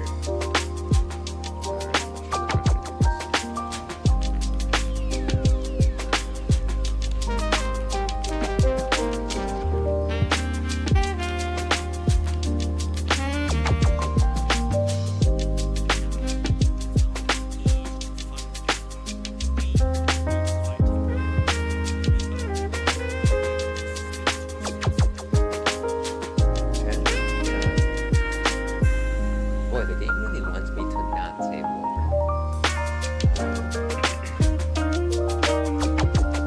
I'll find your friend, and together we'll stop the Iron. I mean, you can try. Keith from the Street Boys. You know the plan is in a jam. A diabolical plan for only one man. Louis Leopard him an international punk, and his army of 3 A's are his piece of junk. Yeah, well, he can't phase us. He forgot about the boys and the guy who made us. Same Zoolander, master of boys, boss. We undermine the plot.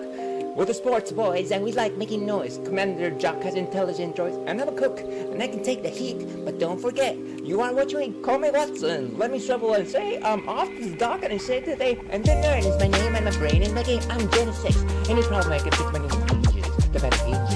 On how you use my sword and how it changes. And I'm Zig Zoolander. ZZ for sure. I fight the court. I'm the boss master. Listen up, yo. We're the boys brigade. When it's laser time, put on your 3D shades. Laser time, boys.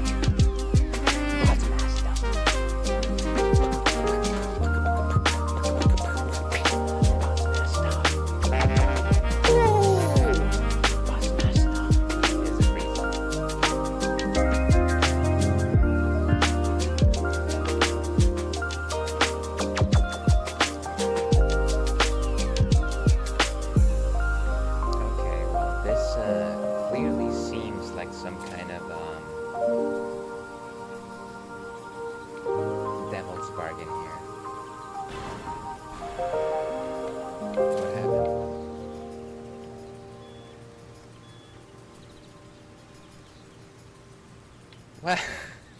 What? Come on. What a jerk.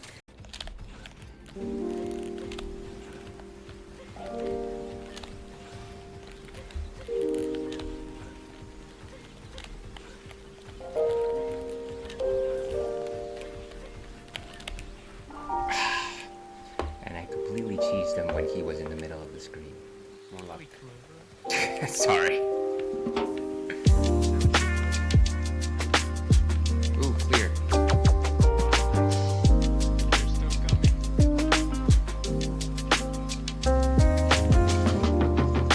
Okay, this is... I don't... Oh, of course there's a giant one coming our way.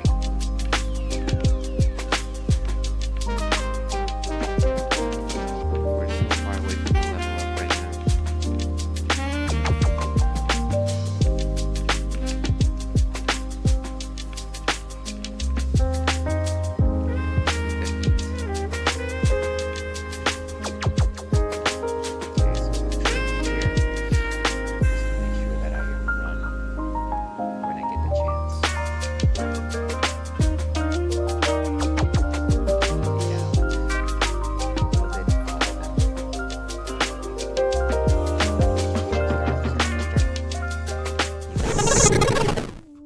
And hello and welcome back to the Ale Standy Please stream.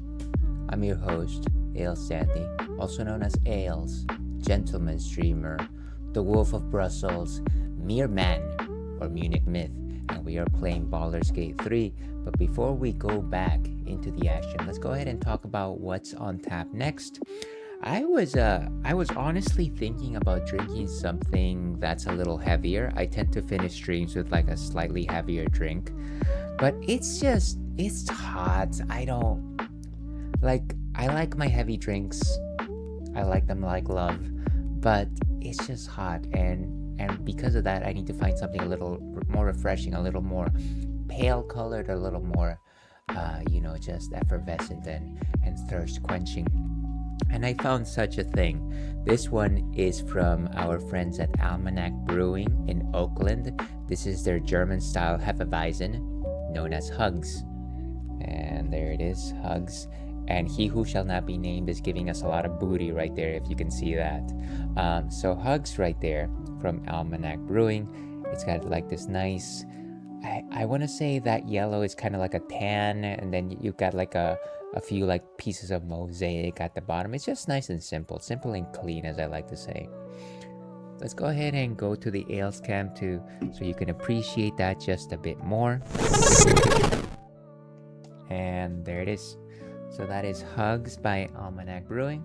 Like I said, you've got a bit of a nice pattern at the bottom. I would love to understand what exactly inspired it, but yeah, it kind of just like it's a nice vibe. It's like a stucco painting, if you're familiar with those. Who's familiar with stucco paintings? Please raise your hand. So what exactly is a Hefeweizen? A Hefeweizen is a type of wheat beer. A wheat beer is a beer that not only has barley, but also incorporates a lot of wheat. And the reason for that is you want to give your beer a bit more body, give it a slightly frothier character to it. It's almost like a slightly more like not creamy necessarily, but what am I trying to say? A slightly more pillowy quality to your beer. They're also a little more, I want to say that wheat beers are a little more approachable than conventional ales. They tend to be a little more springy, to shine a little bit more, have a slightly brighter flavor. The other nice thing about wheat beers is that most of the time they are unfiltered, which means that a lot of what you have in your fermentation tank ends in your glass. They're known as Hefeweizens because they are in the style of the German tradition. German wheat beers, otherwise known as Hefeweizens, tend to have a slight flavor of cloves and almost like banana. So if you've ever had like delicious banana bread, now transform that into a beer, and that's what you get, a Hefeweizen. But that's enough about what I have to say on the matter. Let's actually see what Untapped has to say on this particular beer. Turn off the ales cam for just a second. So Hugs by Almanac. We all love a good hug.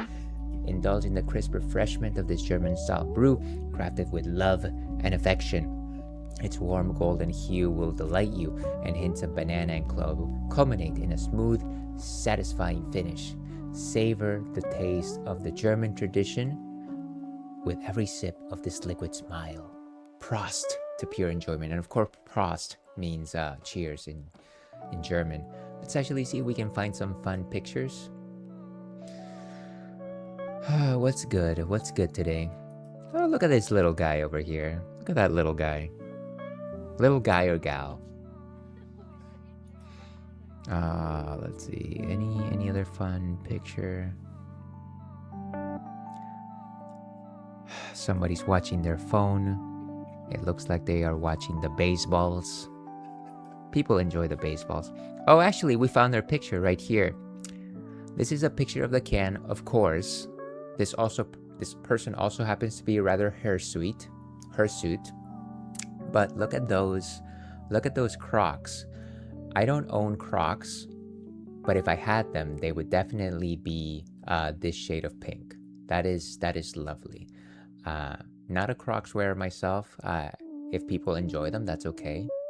But yeah, a lot of them are kind of just like, at the very least, the ones I've seen are like black or like green or like brown color. This just calls to me. This is delightful. But okay, let's actually sample this thing. See if the legends are true. So, speaking of drinks and drinking, one of the anime that I have been enjoying recently is called Tears of God on Crunchyroll. It's an anime where the protagonist is charged with finding the 12 apostles. This is not this is not a Bible anime. The 12 apostles are 12 different wines that his father, who just passed away, charged him to find it, and if he finds them, he can inherit his fortune. But the wines are supposed to like represent all of these like aspects of like life and winemaking and love and humanity and just the way in which this particular person like engages with wine is kind of just like, oh, I can taste the fields and I can see like birds flying and I can see a woman in the distance and that woman is ever so close to my reach, but I cannot reach her. And it's just like, you know what? I like to sample my wines and I like to describe them. I don't think that I've ever gone that deep, but you know, maybe I just need more practice. Okay, so this one is a little bit clearer. I don't think it is unfiltered. In terms of a nose, very strong notes of banana, which is exactly what we want. Very sweet. Famanale, dear viewer, thank you so much for being here today.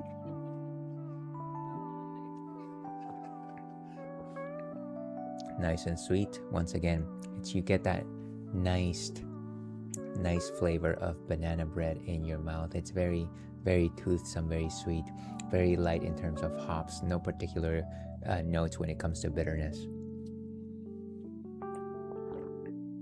Fairly light body for a wheat beer. Generally, when you're talking about a wheat beer, you're thinking of something with a little more body than a conventional ale. This is definitely a 1 out of 5. So definitely filtered.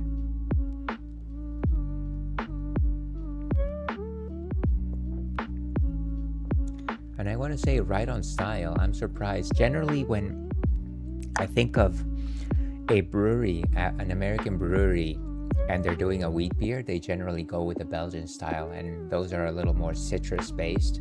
This one is right on style with the German Hefeweizen. Let's go ahead and give this a rating. This is delicious. I am giving this a solid 3.5. Not particularly complex, but certainly right on style. And I am a Hefenista. Look at that. Cheers, we got it. But that is what we'll be enjoying for the rest of stream today. Here's hoping that you, wherever you are having something that makes your heart swell. With that, let's go back to Baldur's Gate 3. So we're trying to finish this battle here. Let me turn on the volume back on. This might actually be a little bit muted. Let's raise the volume all the way back to 1. Okay. So it is Karlach's turn. Karlach, get done with this thing. We're so done with carne asada. 9. How much more? 4. Down we go. Okay, good. Would you all stop going through the cloud of daggers, please? These people don't know what they're... Oh my gosh. One less blight in the darkness. Harper Lysandra. At very least, for every beast we slay, shadows. Oh boy, oh boy. We hit the cult where it hurts. I hope she wasn't like an important person. A victory is a victory.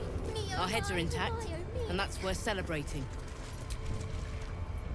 Copper for your thoughts? No, Karlach, always, but I wasn't trying to talk to you right now. The cultists will soon know. Extraordinary. You strike even truer than I'd expected. It's time you seize what's yours. Check the Dryder. Take the lantern. I will. Harper Manus. More cultists might still pass. Splendid show. Newsworthy even. Where's Vola Gadam when you need her? Go on, he's check back the at Dryder. camp. The lantern's yours for the taking.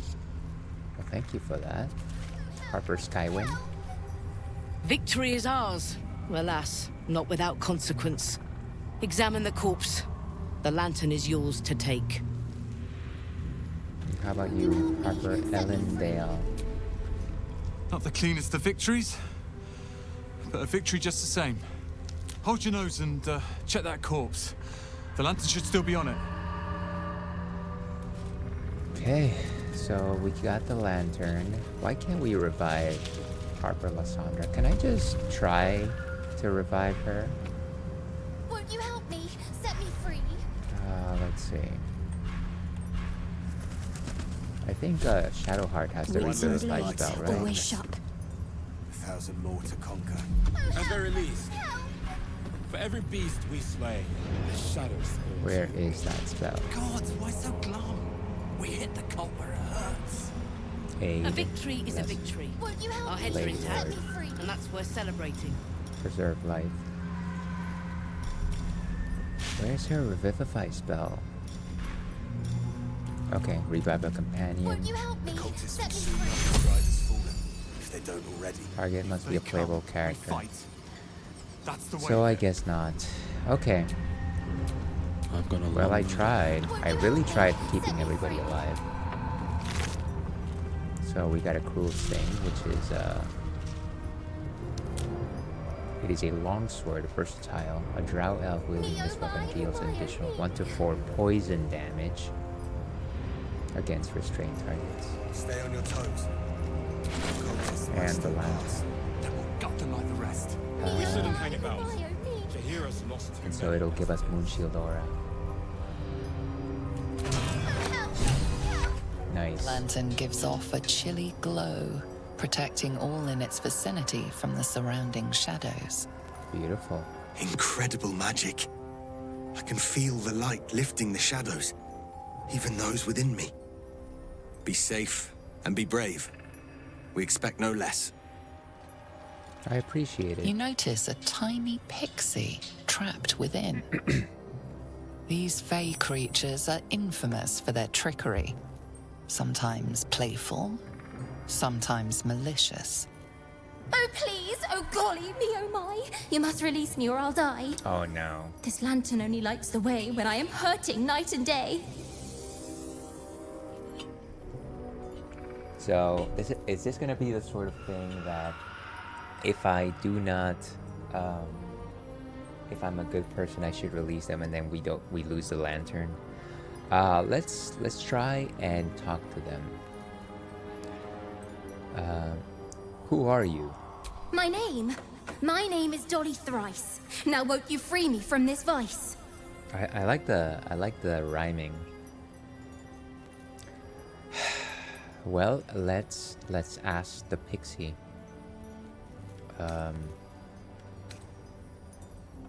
I need protection from this curse. If I release you, will you help me travel through the shadows? It would be my pleasure, truly. Once I'm freed, I'll help you duly.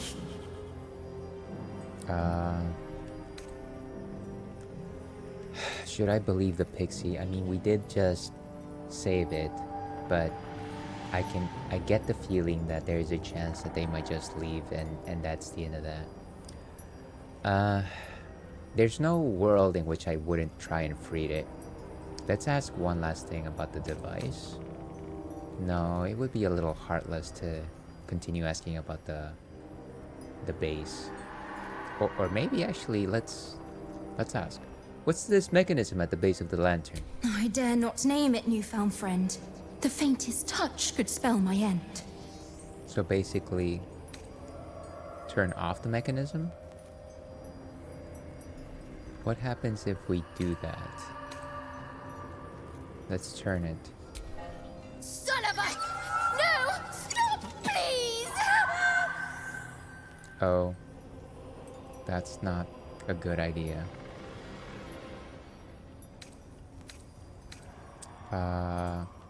We're gonna release them. I think that probably hurt it.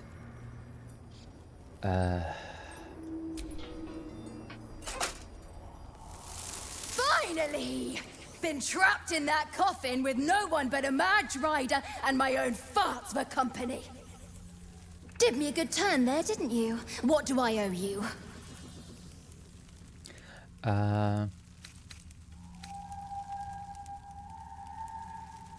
I could ask them for help, but I also don't want to hold them if they don't want to help me, right? Let me follow my oath. I know the Fae folk are used to depths, but you owe me nothing. Be free.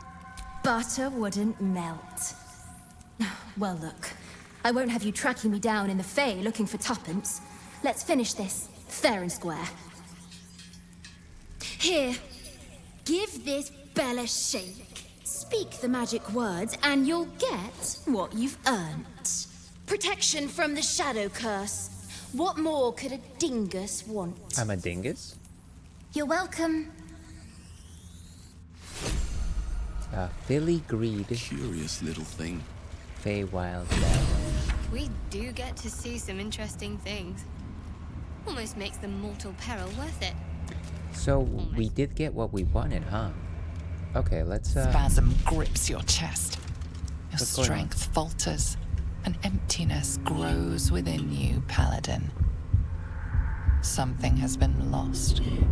I've broken your oath, Paladin. Wait, what did I do? At the close of day, I will be waiting for you. We have much to discuss.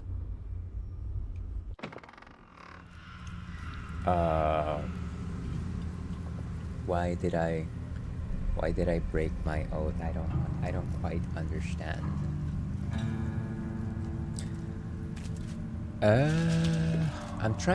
I'm racking my brain as to... Oh, is it because we ambushed these creatures? And that was a paladin. Well, I didn't know that. I thought that they were just evil. Why would I? Okay. Great. I broke my oath, even though I'm trying not to break my oath. Parchment. We received reports of increased cult activity near last light. There are larger groups than ever moving through the area. If they're gathering strength, we need to know. Take your unit and patrol the hills to the east. Observe and report back only. Do not engage unless you have no other choice. Watch yourself out there. Watch the shadows. Okay, well that's unfortunate. Betty. Ooh, some nice potions. Any other thing to pilfer around here? I'm guessing everyone went back home.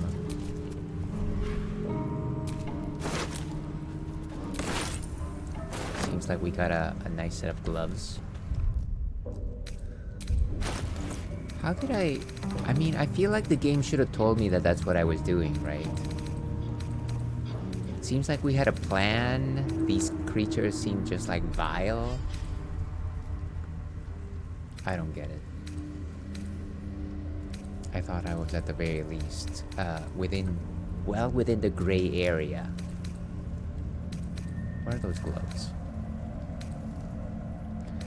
I think they are these. Thermo-arcanic gloves. Whenever you deal fire damage, you gain 2 turns of heat, which I'm assuming is a nice status.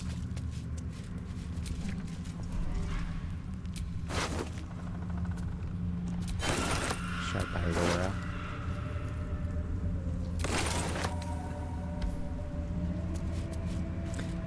By the way, that location with the enemies is still around here, isn't it?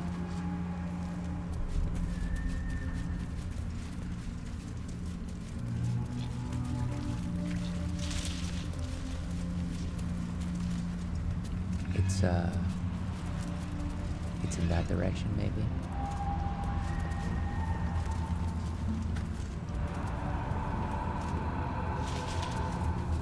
Let's see.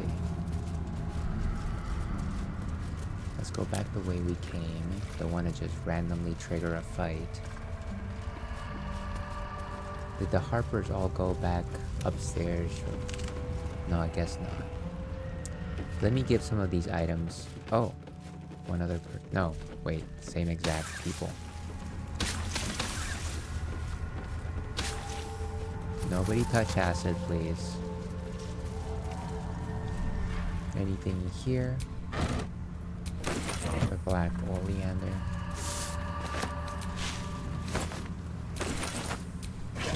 great, now I'm an Oathbreaker. The sorts of troubles that I get into.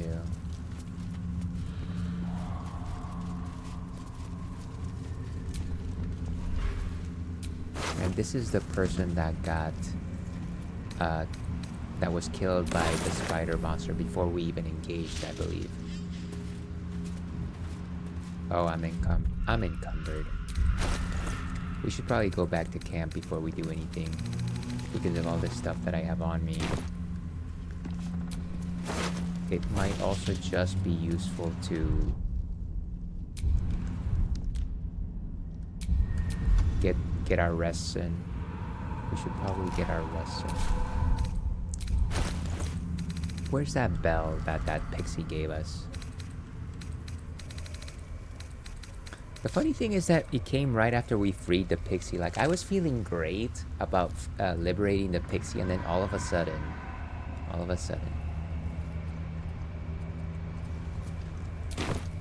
Okay, let's go to camp. I am not the happiest.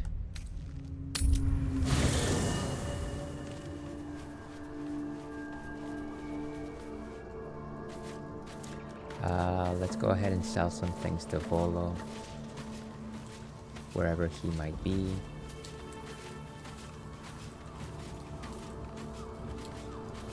Where is that?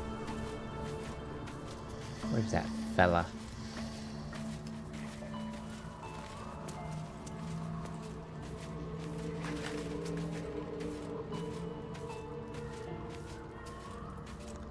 Where? All the way over there. Okay. Scratch, am I a good man? Probably not, considering I'm a dragon. Scratch's tail wags enthusiastically. What a sweet kid. Scratch's tongue lolls out happily, his tail wagging even faster. Who's a good boy? Alright. Let's get that stuff sold. Oh my gosh, it's like... Can I just at the very least try and move faster?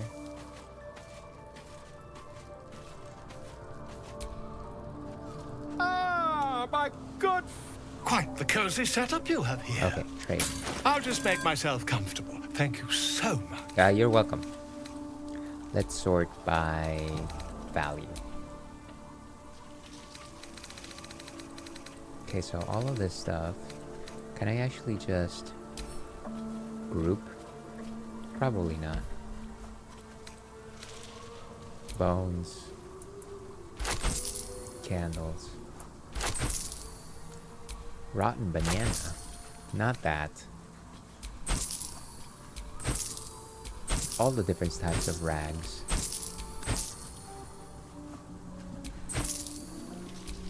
I like that he's even willing to give me 1 coin for all this nonsense.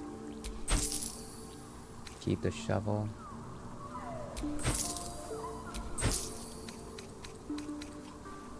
What are these, like random lanterns? Do I have a different shovel? I think it might be just my shovel that's there. Random torches.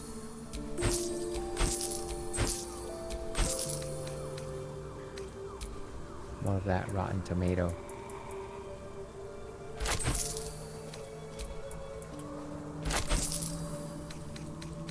And then the clothing I can just put into my equipment cabinet.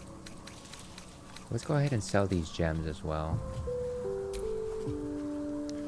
Or actually, before I sell the gems, let me make sure that they're not like alchemical reagents.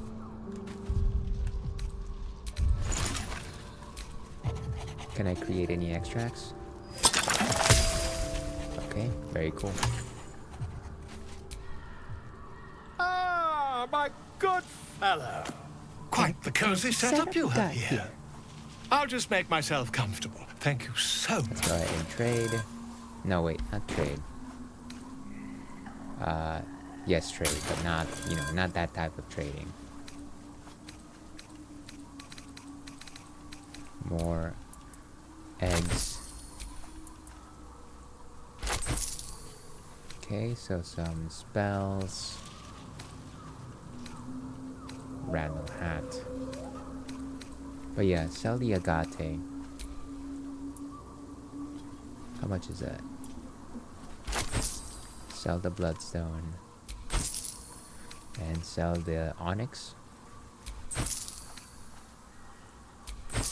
Okay, cool. So that is it in terms of money stuff. We're just gonna put away all this extra clothing into the equipment chest. Then I'm gonna save, and then we're gonna do camp tonight. Just because I get the feeling that they're gonna talk to us about breaking our oath. And it's not gonna be great. It's not gonna be great. We're gonna get a talking to. Can we just sort by type? Oh wait, this is my inventory.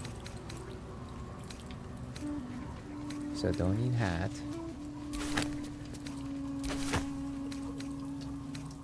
Don't need random musical instruments. Shoes.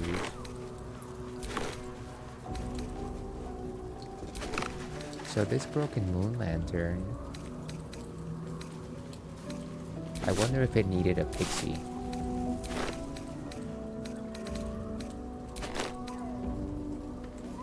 Elfin wood souls. And then some random... a slim outfit. Smoke bomb. Yeah, we definitely don't need random lanterns. I think torches are just fine.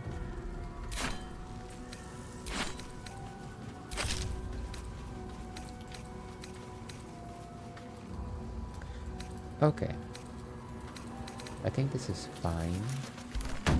And like I said, I know Shadowheart also had some stuff to put away.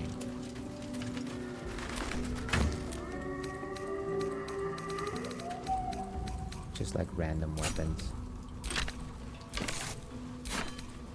A pitchfork.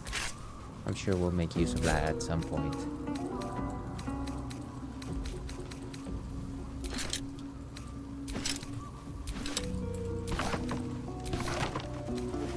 Okay.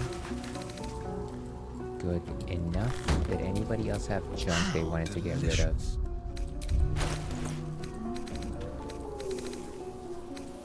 Probably not. How about Karlak? Yeah, definitely not. Let's move. Okay, so let me go ahead and save, just in case something bad happens.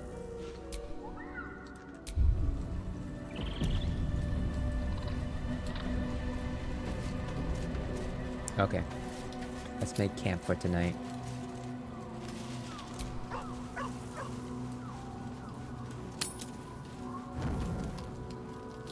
Okay, let's see if anybody has anything to say in the vicinity. Doesn't seem like it, but we could always just do the rounds. Lays out. Greetings. Greetings to you.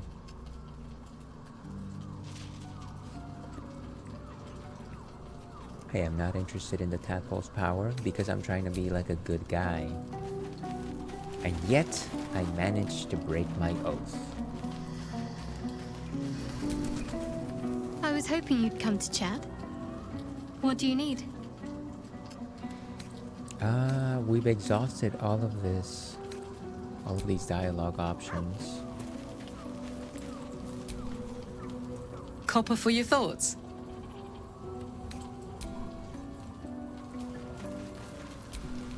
Will. Well met.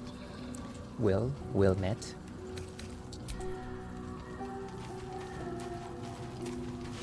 And then, of course, the last two, Gale. Go ahead. I'm listening. Asterion. Everything okay? Well, hello. What can I do for you? Oh, nothing. You're fine. Actually, let's talk to, what's his name? The druid, Halson. He's still around, I'm assuming. Where is Halson? Starion. Gale. Did Halson already leave?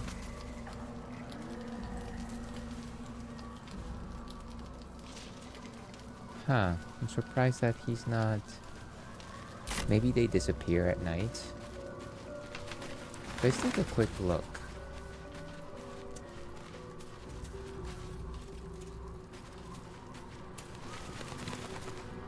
No wait, aren't they that right up there?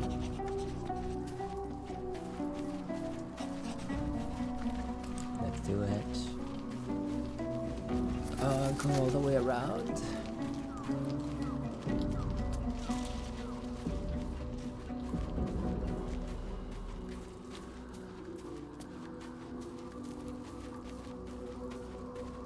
Oh wait, no. This is the person that's waiting for me. The Oathbreaker Knight. I have been waiting for you. I felt the moment of your liberation. The shedding of your bond. You called to me. I am here to show you the way. But I don't want to...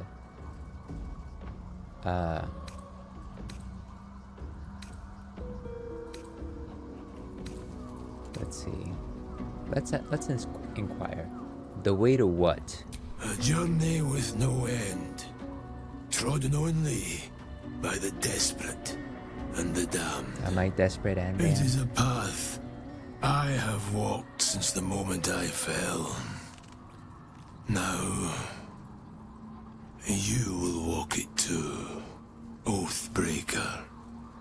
You swore to protect life itself.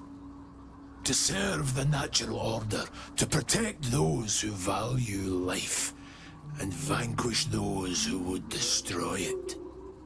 Tell me, why did you abandon your oath? I didn't know I was abandoning it. I don't... Okay. Let's be as truthful as possible. It was not my intention. My actions had unexpected consequence. A lapse in judgment. To know the reason for your fall is, perhaps, to know the shape of things to come. Take comfort in your undoing. I, like you, abandoned my cause. But much can still be achieved. Your oath is broken. The light within you fades. A new power is awakening.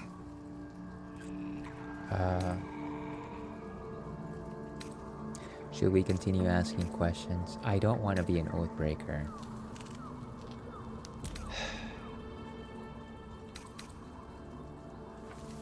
I don't want this. I want to remain pure. You may refuse, but this alone will not restore what was lost. Without light to guide you, or darkness to consume, you will remain adrift, powerless. Let's see.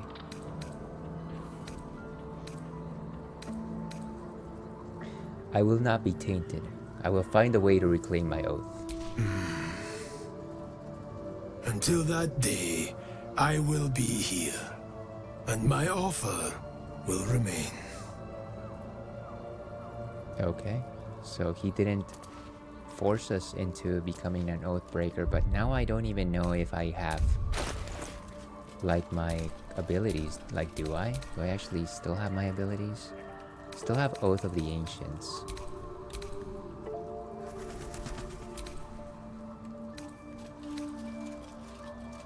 It seems like my spells might still be okay. But it could be the sort of thing that goes away overnight. I don't know. So the Oathbreaker remains. I guess I'll have to find some way in-game to keep my oath or reclaim my oath. Once again, I did not think that attacking that party of, like, clearly evil creatures was going to be a bad choice, but I guess from the stance of just like ambushing somebody, that makes sense. I mean, I guess I don't know. I feel like I'm gonna have to go on Google to like look into this. Like, what is the exact reason? Because I can't imagine that I'm the only person that did that.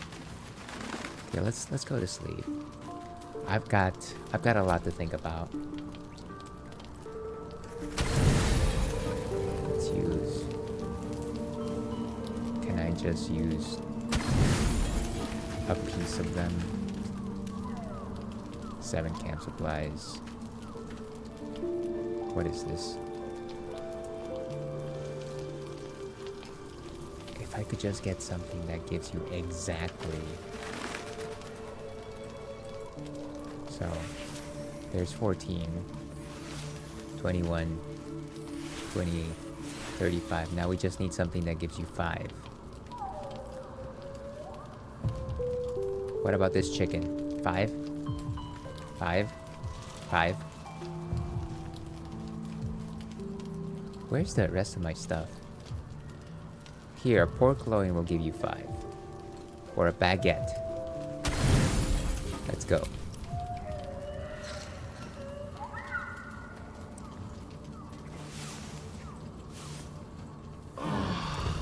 Okay, everyone is rested.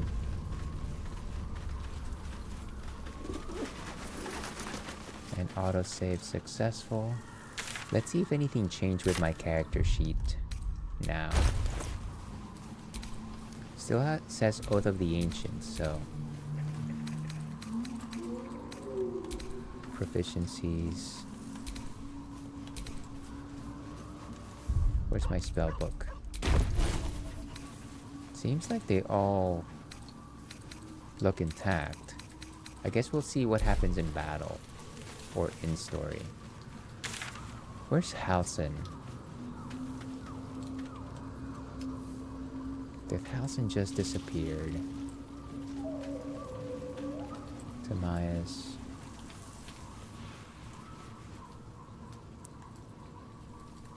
Will. Of course, that's us.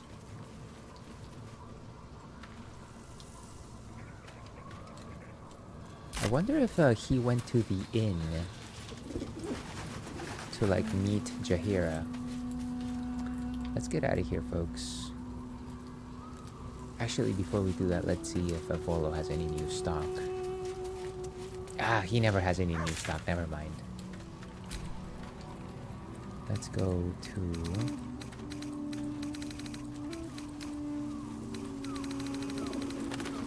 Let's leave camp.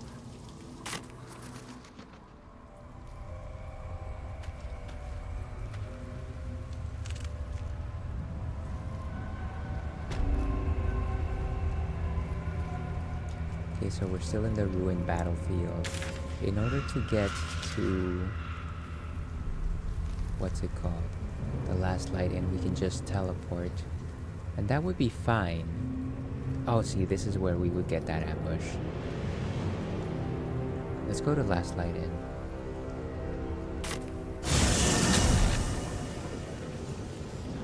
Talk to everyone about what happened. There's more where that came from. It's sharp. Wish we had stone. Oh wait, what is that condition that I have?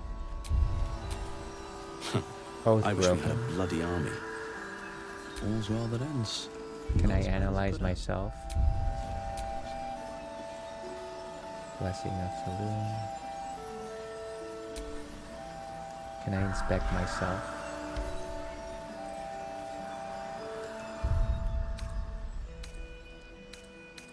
Journal. How's the barricade coming along? There it is. It ain't pretty. You have broken your sacred oath and betrayed your beliefs. You can no longer use channel It'll oath need to. charges. You should go to camp and contemplate Cleric's what magic happens won't and hold what out the comes darkness next. forever. Well, how am I supposed to... Okay. We'll take a quick moment to do that later, but for now, let's talk to Jaheira.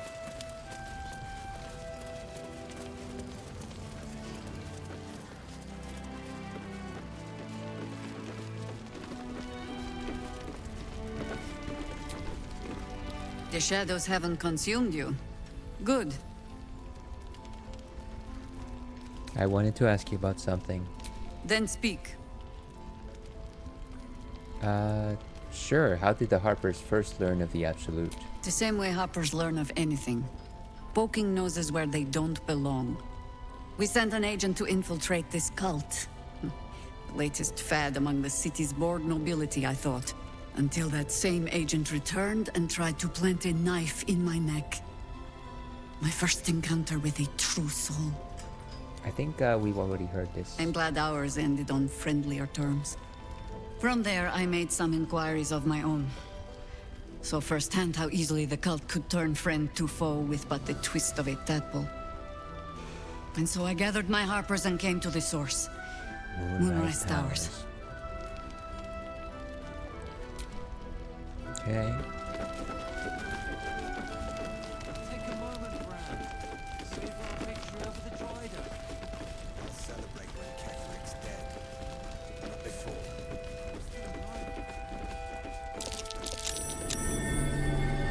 Perception check.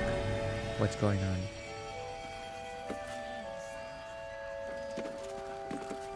So we've all got that pixie blessing, I guess.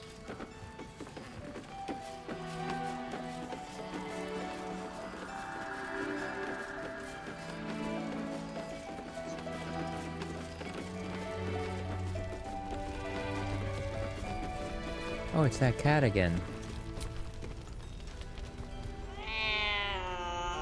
Oh gosh. Okay. Sorry about that. What now? Sure. Is the brilliant retort ready? No! And pestering the craftsman won't speed things up. How am I pestering you? I'm sure you would. Crazy kid. Give me that potion.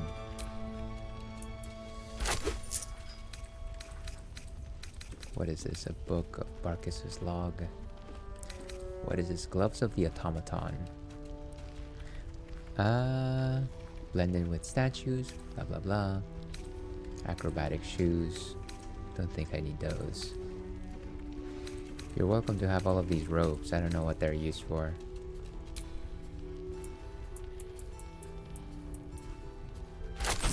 Okay. A fair trade, I say, a fair trade. Now, if you're done rifling through my things. But yeah, I thought that there was a reason to bring... Drider doing the cult's work. The Absolute's claws of dark. Halsin here. There he is. There he is.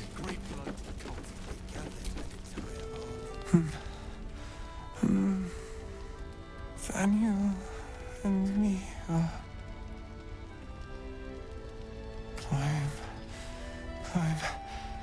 climbing up a tree. It's true then. He's met Daniel. There's no other way he'd know that name. This is just what we needed. Well done. We need to wake him. He must know something about where to find Daniel.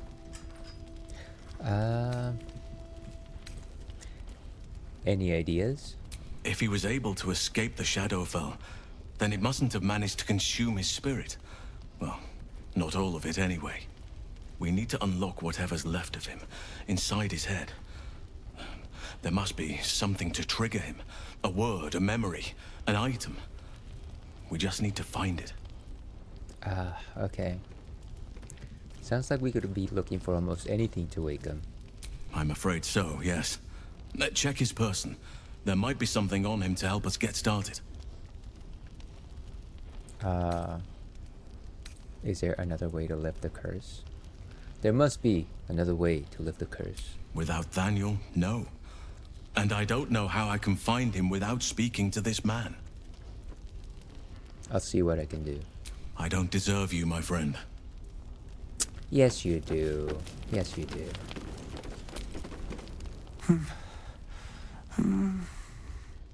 Daniel and me are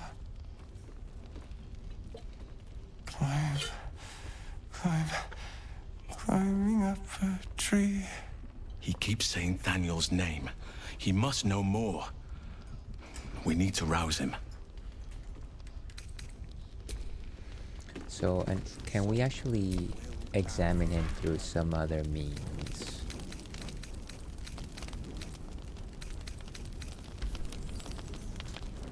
Actions.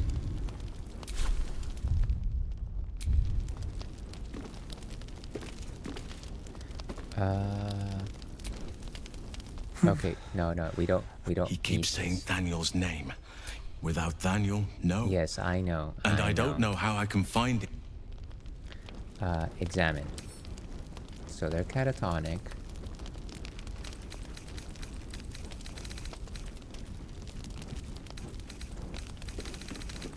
How do we just check on something though?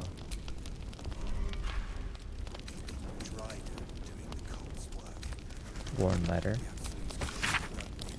To obtain information about current activities in Moonrise Tower, headed by Ketheric Thorn of the region's Thorn family. Take lodging in the last night inn and begin in the local housekeeping. Report indicates the region's Thorn family are long-standing devotees of Saloon, but rumors indicate that Sharnan Clay might begin investigate and report. So there's a letter, but I don't really know that it's saying much of anything here. Cupboard. An ink pot.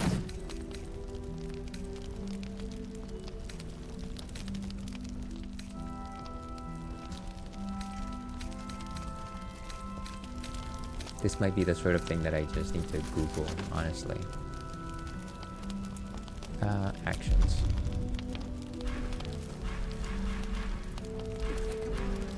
Okay, well, I don't think this is something that we're gonna solve here. Basically, you're able to find Halcyon, right? We're still alive. Worth a cheer at the very least. Have you ever known me to cheer? There's always a first time. Alright, good.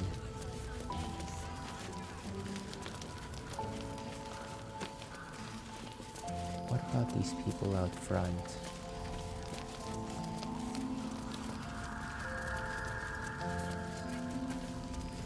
I guess they all moved around.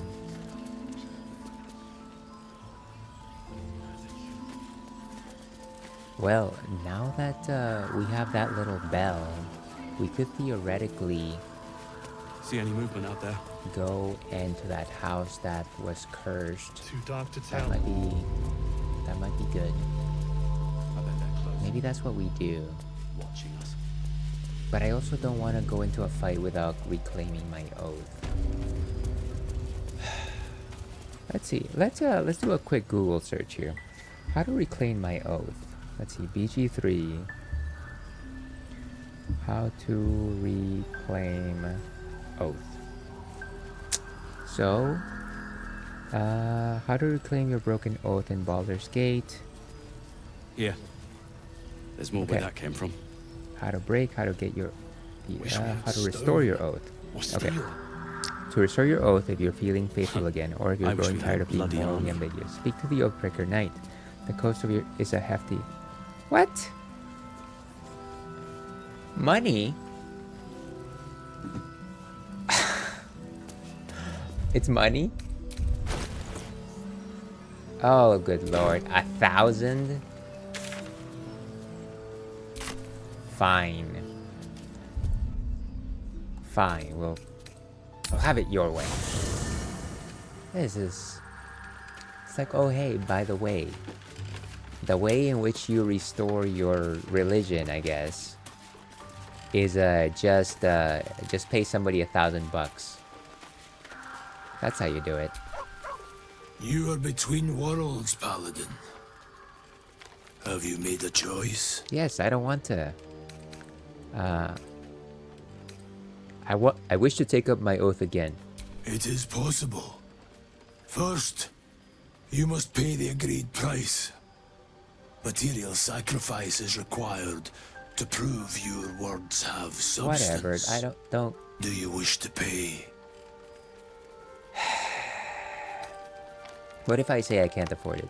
I can't afford it. Is there some other way? There are less worthy objects demanding a far higher price. For redemption, this is no great ask. This is ridiculous. The gold 1,000 must be paid. You know, to like do your talent trees again, it's like 10 gold or something ridiculous. I mean, something far less ridiculous than this. Here's your filthy money. The price is paid. Tell me, why do you wish to reclaim your oath? 'Cause I'm a good guy. Okay, let's see. Let's see.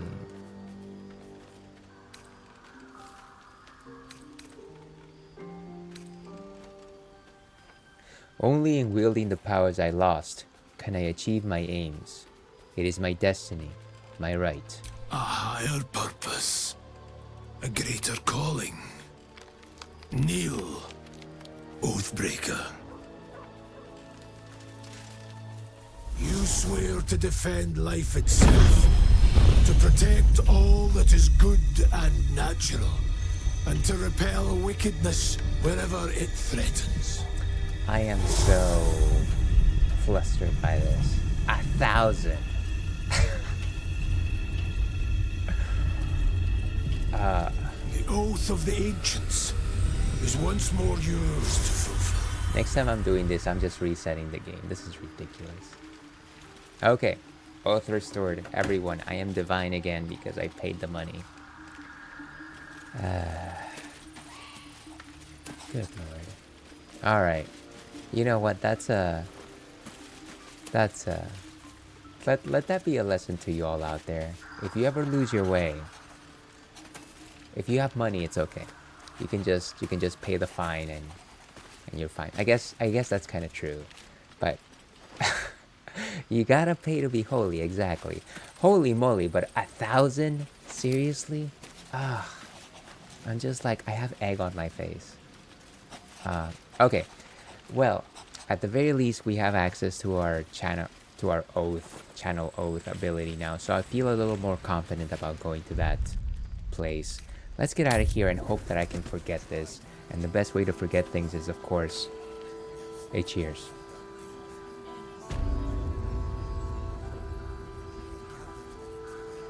Ay caramba. Alright.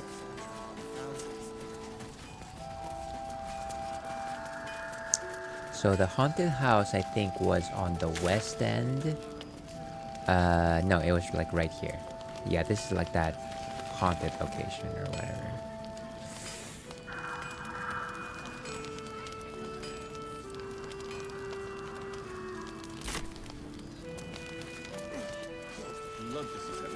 Hopefully the little spirit bell is able to protect us and we don't have to worry about a turn-based battle anymore. Yeah, okay. Thank you so much for the subscription. John, how are you doing today? Also, I am sorry to say, but we got ads in about 30 seconds. Thank you so much for the generous gift. Please know that I do this as a hobby. You know this well. So if you ever choose to give your subscription to somebody who deserves it more, I completely understand. Turn back at once. And you know what? We're gonna leave it right here. Hold your thought. We will be back with more Baldur's Gate 3 after the break.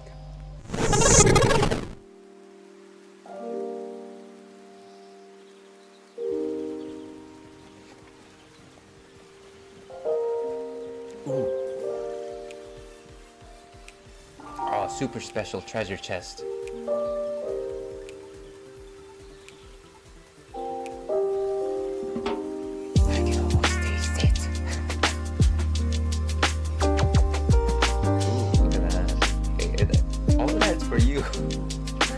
Why was I dancing? Okay, whatever.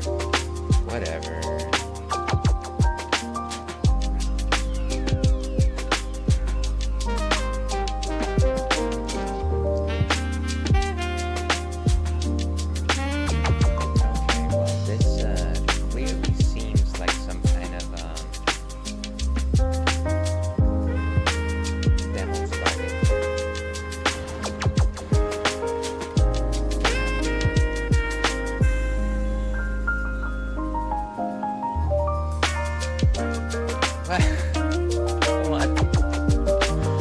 Come on. What a...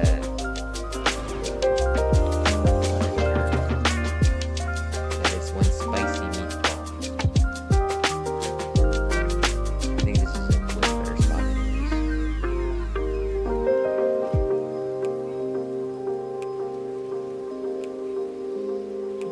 Okay, dead center. You can't deny me this one. I will not be denied. Don't keep... No! What is... Did I just enter the Twilight Zone? Why is it going out back on the platform? Okay. Just stay the course. Just sit back and think of the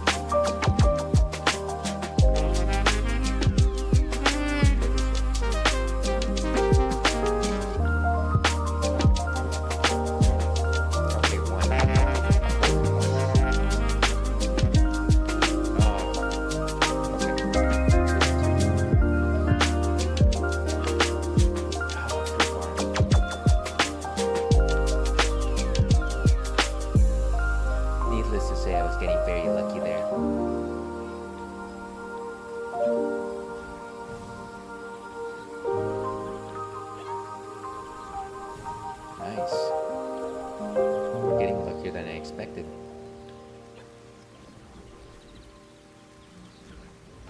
Oh, nice. Okay, one more to go. Ooh. Boom. Someone get it.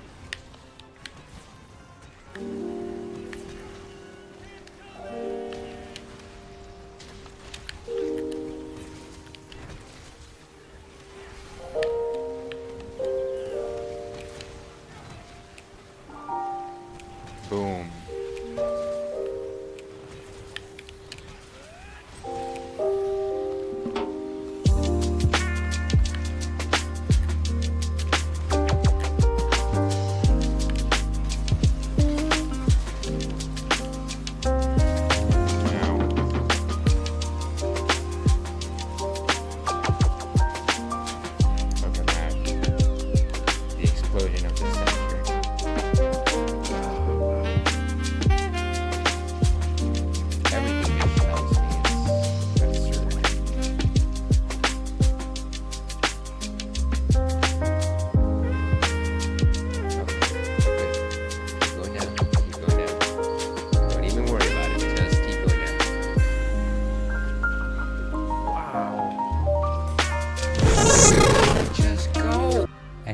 Welcome back to the Ale Sandy Please stream.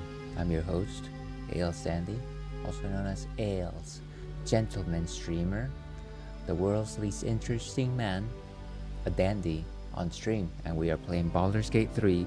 We just reclaimed my oath at the steep price of 1,000 gold.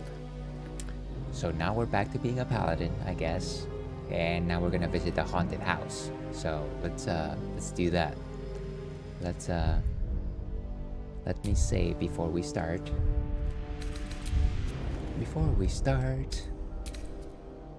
here's hoping that the price was well worth it. Okay, so let's go in, see what happens.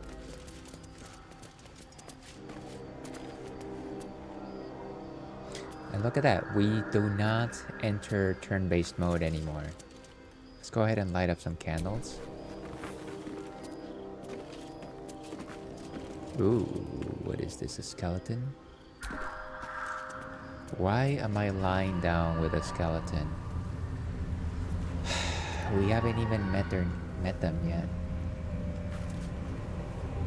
Open the skeleton. Ooh, a gold ring. Don't mind if I do. Turn on the candle. Get the opulent chest. Is it locked? Ah, I see.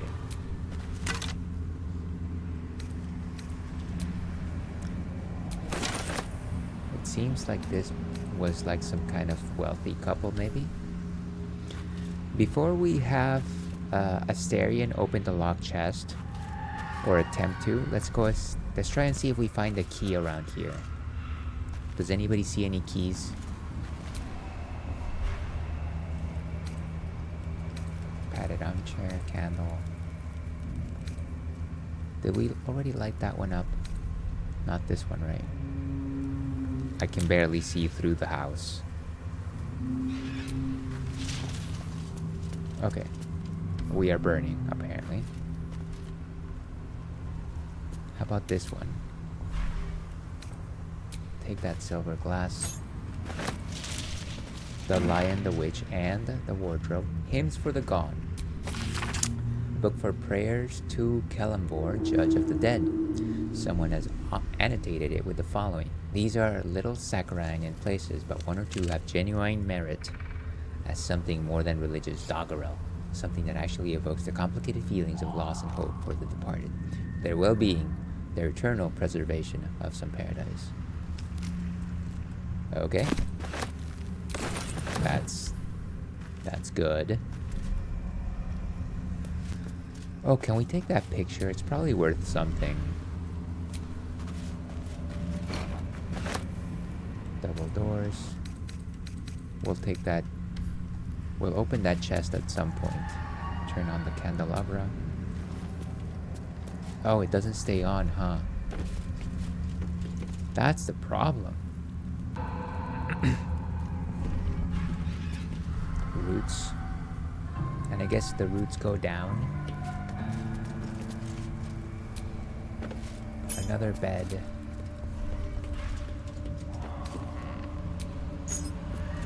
Ooh. And the ruin chest. Silver cake stand. We love our cake stand.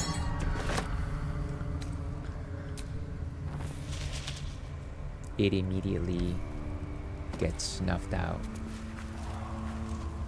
Firewood.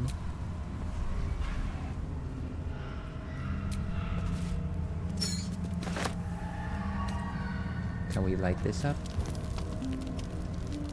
And it goes down. Wicker basket. From the movie The Wicker Man.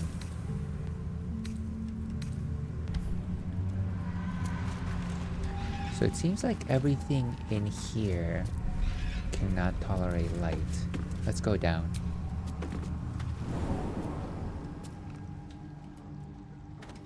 Whoa, where are we? Huh. Okay.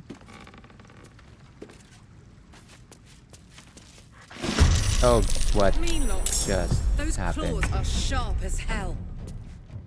What are those things? Mean locks? 49? Fire and light is our friend.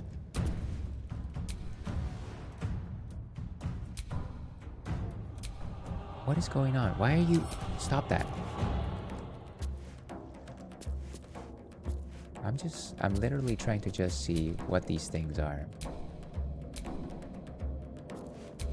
Seems like a lot of... They have a fear aura. Well, at the very least, we're all together.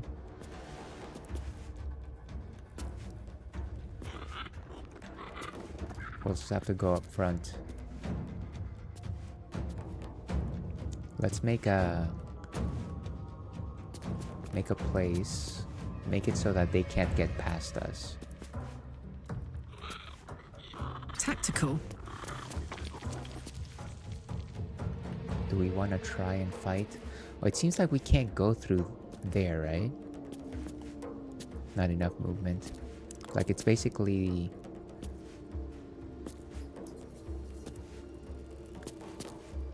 Like, I can go there and stand my ground. We're in the last light in cellar. Interesting. Can I go into a frenzy?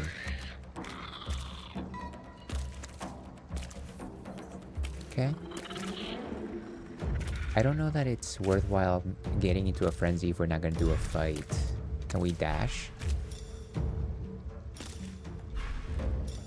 Potion of speed, huh? That might be good. But maybe not just yet. Let's go ahead and turn right here. I've missed this.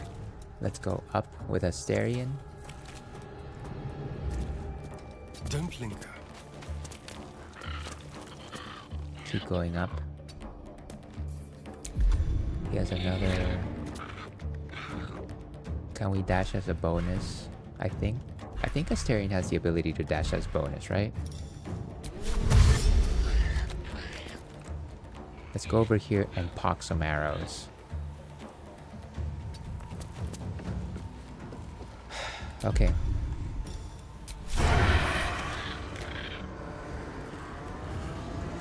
Must have advantage, huh? Let's just do range attacks. 50%. Minor sharpshooter all in. What's a good arrow to start things out with? Scroll of Vampiric Touch.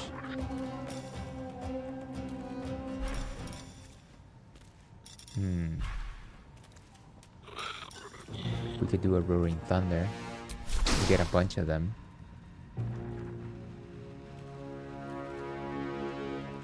Fear Aura. Let's just do a regular shot and see what happens.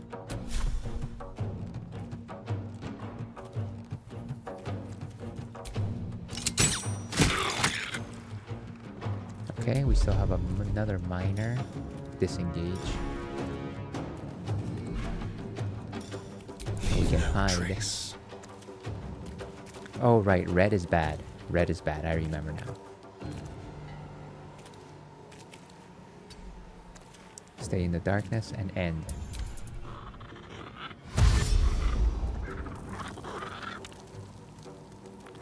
Ah, that's a lot of crab creatures.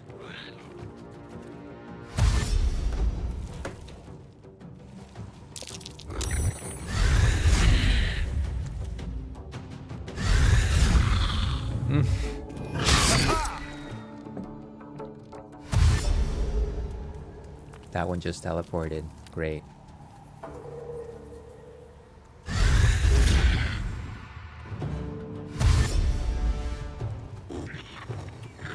They are quick. We definitely need to rise in the front line as soon as possible. Paralyzed.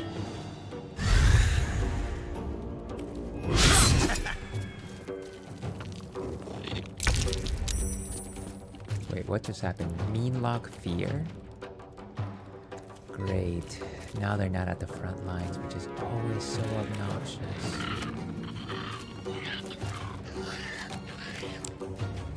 Let's call forth the spiritual weapon.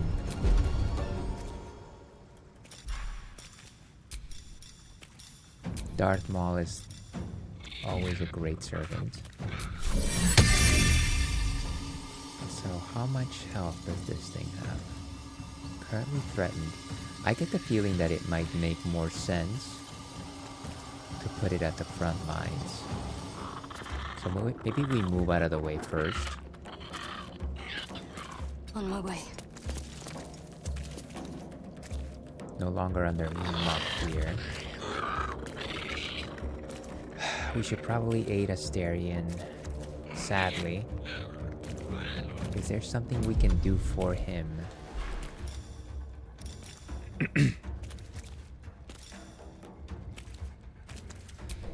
Will this actually help?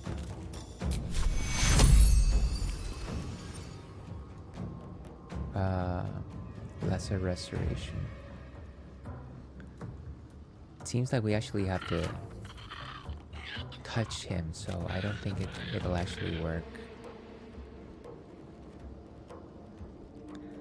If only the game would actually tell me whether or not it'll cure paralysis, though, you know?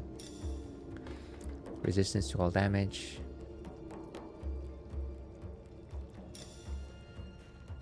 We could do a healing word. Or we could do a glyph.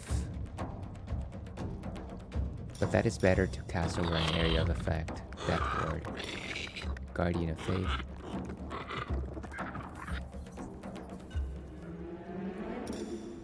And then of course there's the magical sunbeam. What time do we have? We actually gotta... We probably won't be able to make it more than about 20 minutes or so, but we'll see what we can do. Let's try and dash up, so that at the very least we have a good vantage point. That word, freedom of movement. Oh, here we go. Snap an ally out of stone. Difficulty terrain, and they can't be magically paralyzed.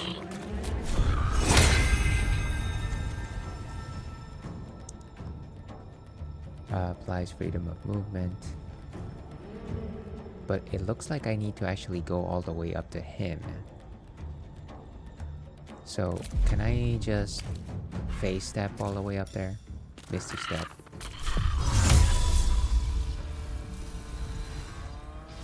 Zoom out, please.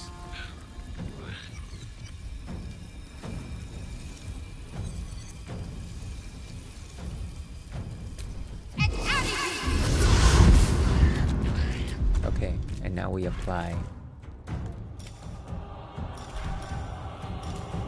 Where is it? Freedom of movement. 100% on Asterion. Nice. So now he's immune to paralysis. And now, my dear Shadowheart, you're in a bit of a pickle considering that's where you're located. What can we do to make this a slightly less problematic situation? Let's move right here and end turn. Well, so much for peace. So much for peace indeed. We can do a main hand attack. We can do a searing smite, 1 to 6 damage. What type of creatures are these things, by the way? They are light sensitive, huh?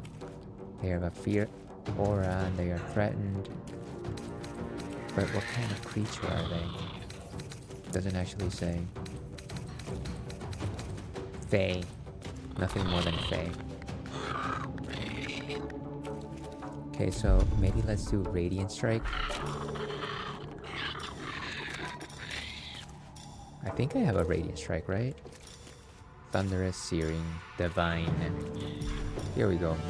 Magic Weapon. Branding Smite. With light, preventing it from turning invisible. That seems too much.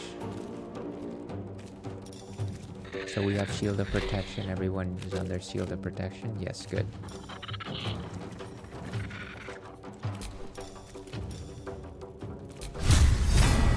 %, between 7 and 28. Let's go. Nice, but not a very good attack, to be perfectly honest with you. Another main hand. Okay, pretty thunderous, but really not enough. I have a minor. Can I do a pommel strike maybe?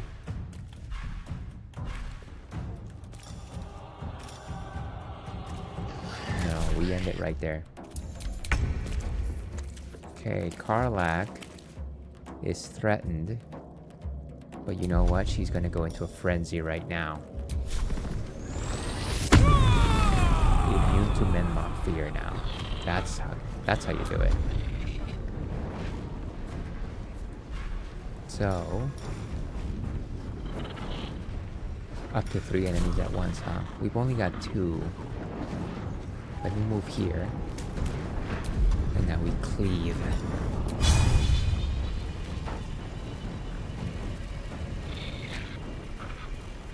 Can I just move a little bit? Provokes attack.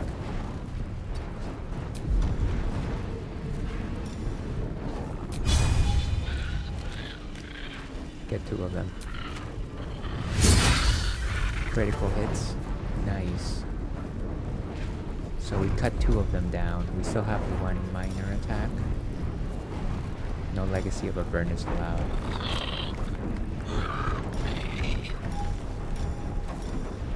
Casting spells is currently blocked.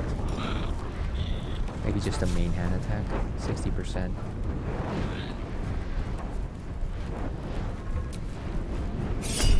Reckless attack. I love it. And that is it for us. Hungry for the slaughter. Okay, so everyone is incredibly close to me. We need to face that out of here. Let's bite. 100% immobile and frightened.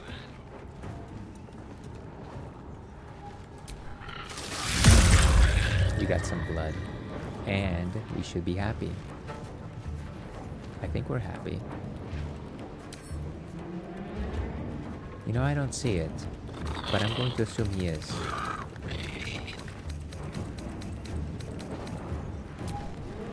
Okay, now we do a face step. Or could we actually get this creature off of our backs right now? 27. Sneak attack. Can't have disadvantage against target right now, huh? Okay. We could do our standard attack. What is this? Light? Infuse an object with an aura of light. What would happen if we attack? It's at 56. Disadvantage. I don't know that I can take that.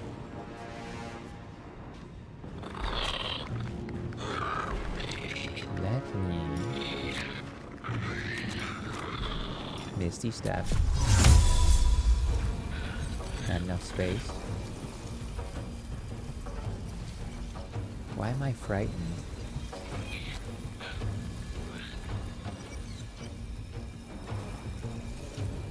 So I can't move?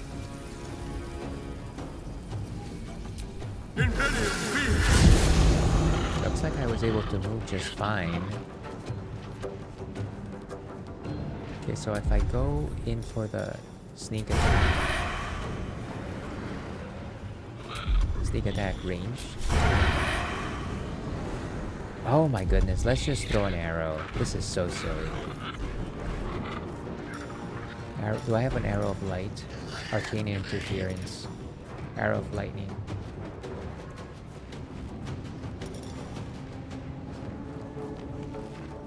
No. Let's do an arrow of acid. They both should be bathed in it. Okay, critical miss on Shadowheart, good. And Asterion has no more movement.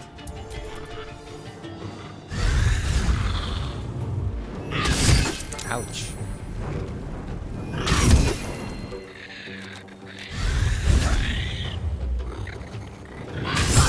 Oh my goodness.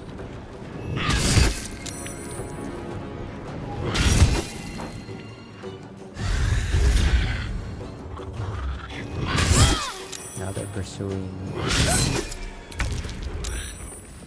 Okay, Shadowheart. Whew, okay. It's all four of us. Can I just drop down and potentially use my sunbeam?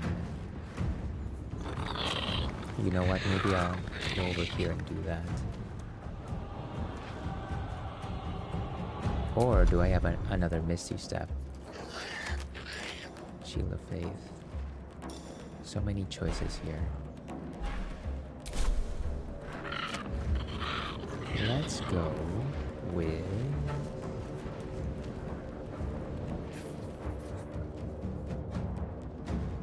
How can I move? It provokes an attack of opportunity, huh?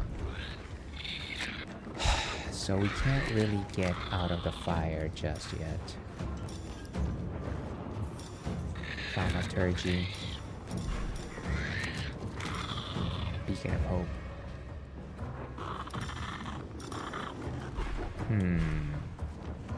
Do we have an arrow of light?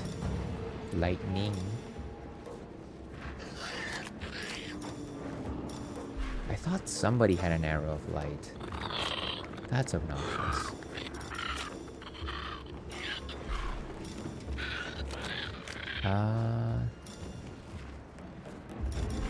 Not a good idea. Glyph of warding.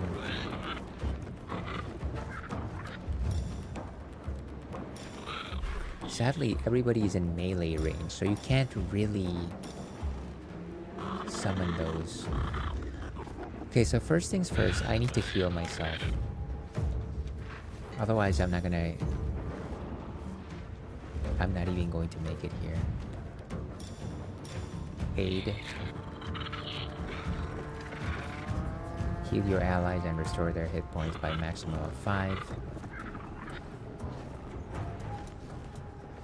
We don't really need that just yet. Preserve life. Cure myself. 100%. Probably 5 to 12 is enough. We should get a bonus from that. Take your... There we go. And now I'm going to try and summon Darth Maul.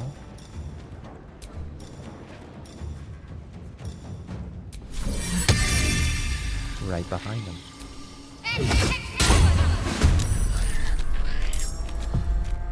Okay. That is it for Shadowheart. Where do I go from here? Where do I go from here? 60%. I need to get rid of this thing. It's not... Okay, here's hoping that maybe just one attack is enough. Down. Okay. Let's go help out.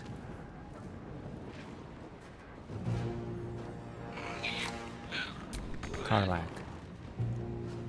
Another step forward. Okay. And we want to... We have a couple of miners. Can we reach anybody?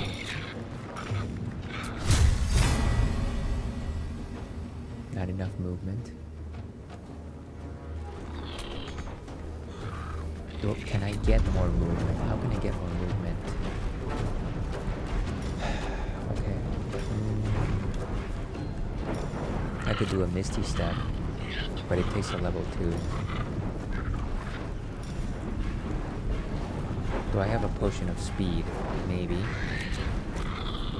Yes, I do. Okay, great. Provokes an attack of opportunity. Let's go with... Ooh, I could do a Fire Breath, but that might actually get Karlach over here. Let's move over here. And now we're going to do a Radiant Smite.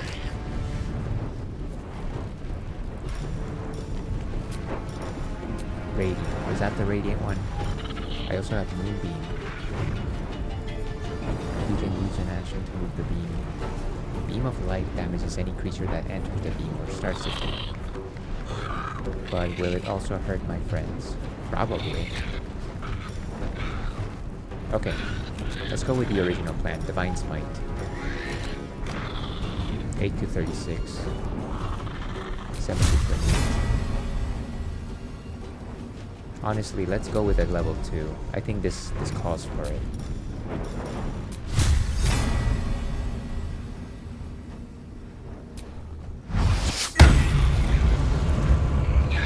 Definitely not enough. We still have another action, right? That was thunder. Down they go. Okay, one down. Another one down. That is it for us. Okay, it's Karlach's turn. We could attack this creature. Which one is the weakest one right now? This mean lock? Okay, go for it. Reckless. Down they go. We got only 2 more here. We got advantage over this one. We have a miner. Slash as your fire. Do we need that? Frenzied Strike. Let's just attack it. And a Frenzied Strike. Can I just pick up that creature? Oh, huh. I can't really pick them up.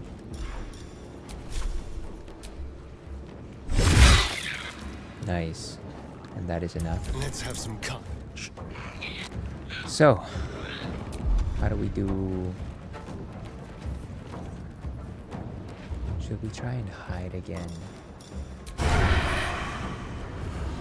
We are still frozen in fear, I guess.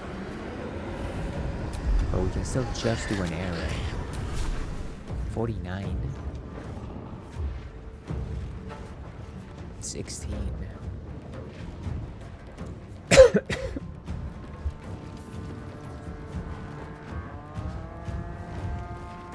We're running low on time here, folks. Sadly, I'm still frightened, so I've got disadvantage. How about if I just choose to attack? What is that like? I am immobile, sadly. And I can't really dash anymore.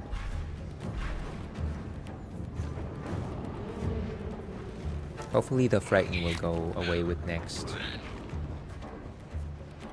turn. For now, I'm just going to literally just shoot an arrow and see what happens. Can I actually try and hide, maybe? Let's have a little fun. Well, that was worthless.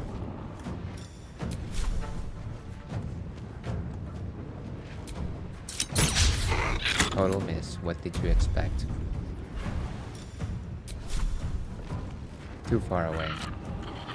Okay, we can't really do anything with Astarion.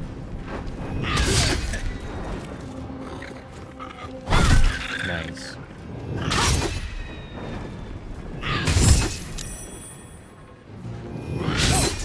Whoa. Okay, Shadowheart's turn. No, actually, it's spiritual weapon. And let's go after the mean lock with less health. Nice. We're gonna stay right there. Can't afford to let up. 65%. How much would we hit it with? Not a lot. Not a lot. Can we do a Sacred Flame? 55%. What are the chances?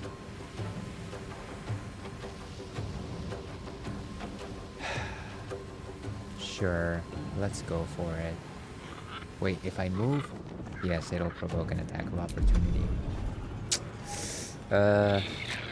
Purify a creature with a necrotic ability filling your hands. That would be a fun one to try at some point. How about just a Firebolt? 20% disadvantage. So it has to be a Sacred Flame.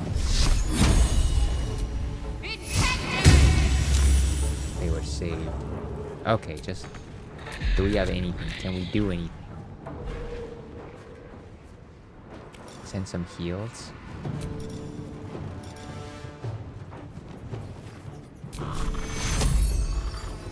Karlach. That is 100%. Back on your feet. Nice. That is where Shadowheart is staying. A dull moment. 36. Why do I... Oh, I see. I guess I'm frightened. I guess. What could be a good... Heal yourself and increase your point maximum by 5 hit points. You know what we could do? We could use an aura of warding. Oh wait, no, not... Never mind. Not that. I thought it was a different attack. We could do Fire Breath.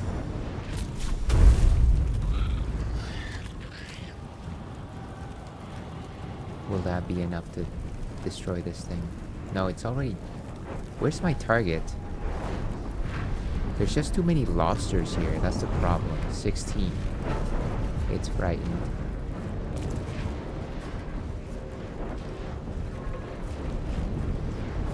Okay. I guess let's just try and wail at it, despite the fact that we've got barely any chance of actually succeeding. Nice. No longer frightened. Let's go for this next target. Another Divine Smite.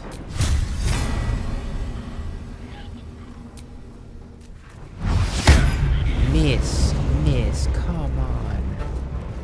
Smash it.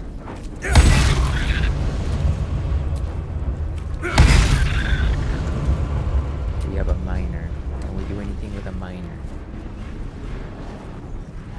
Not right now, but okay. That was a solid set of moves. Karlach? Sure. Oh my goodness. Down it goes. Let's go back up.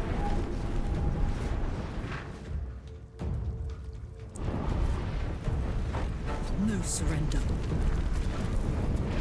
Okay. Let's get up there. Do we have any extra moves? No, we don't. Can you feel death's cold grip? Okay, 75%. Can we do a sneak attack? Yes, we can. Beautiful. Can we do an offhand?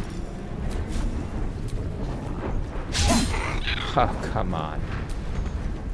Not enough moves. And I think that's it for a staring in. How dare you? Let's go and smash this thing to pieces. Down it goes. Coming in. Got to focus. Let's bonk it on the head.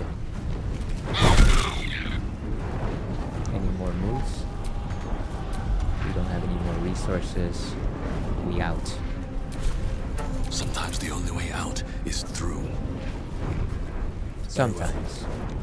Not every time, though. Can we just dash? Actually, let's just keep climbing and see what happens.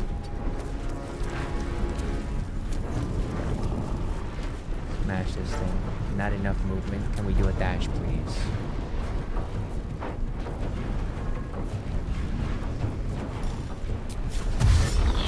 Smash it. And one last to go. Oh my goodness. No more moves. Tamias is done. Karlach. Everybody's trying to get a shot at this point.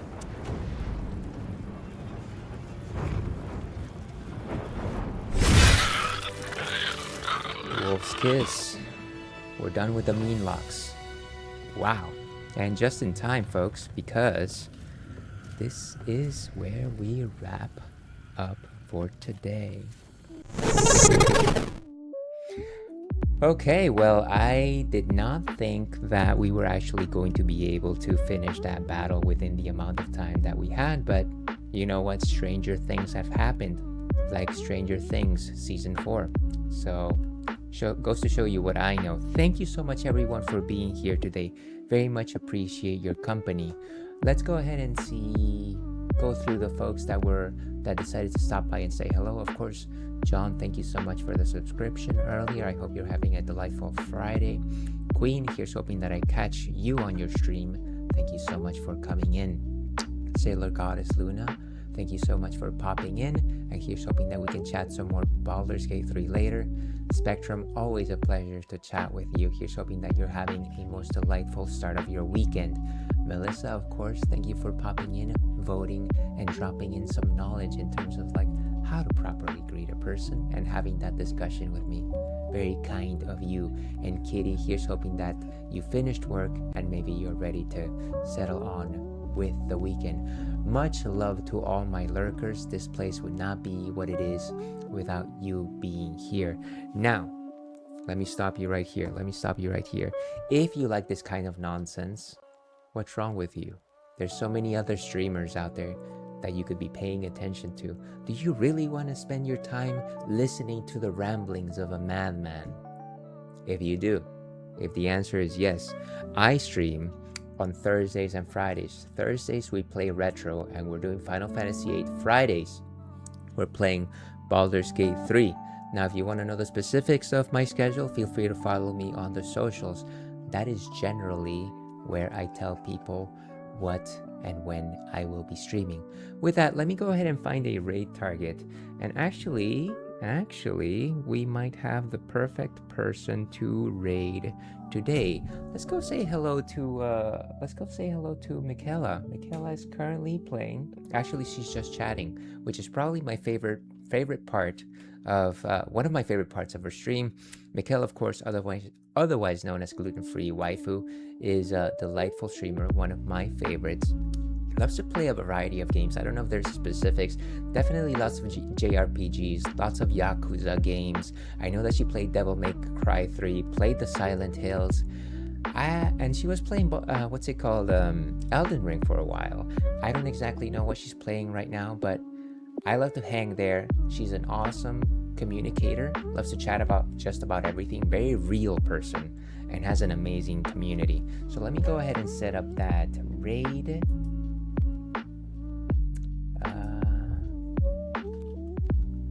There we go.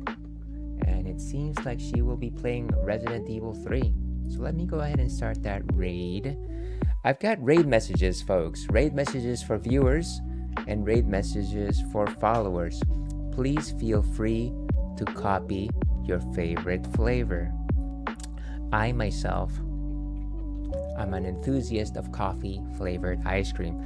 But with that nonsense out of the way, let me go ahead and end things as I like to do professionally. Stay thirsty, Alpac. Tomorrow the moon will rise again. See you then.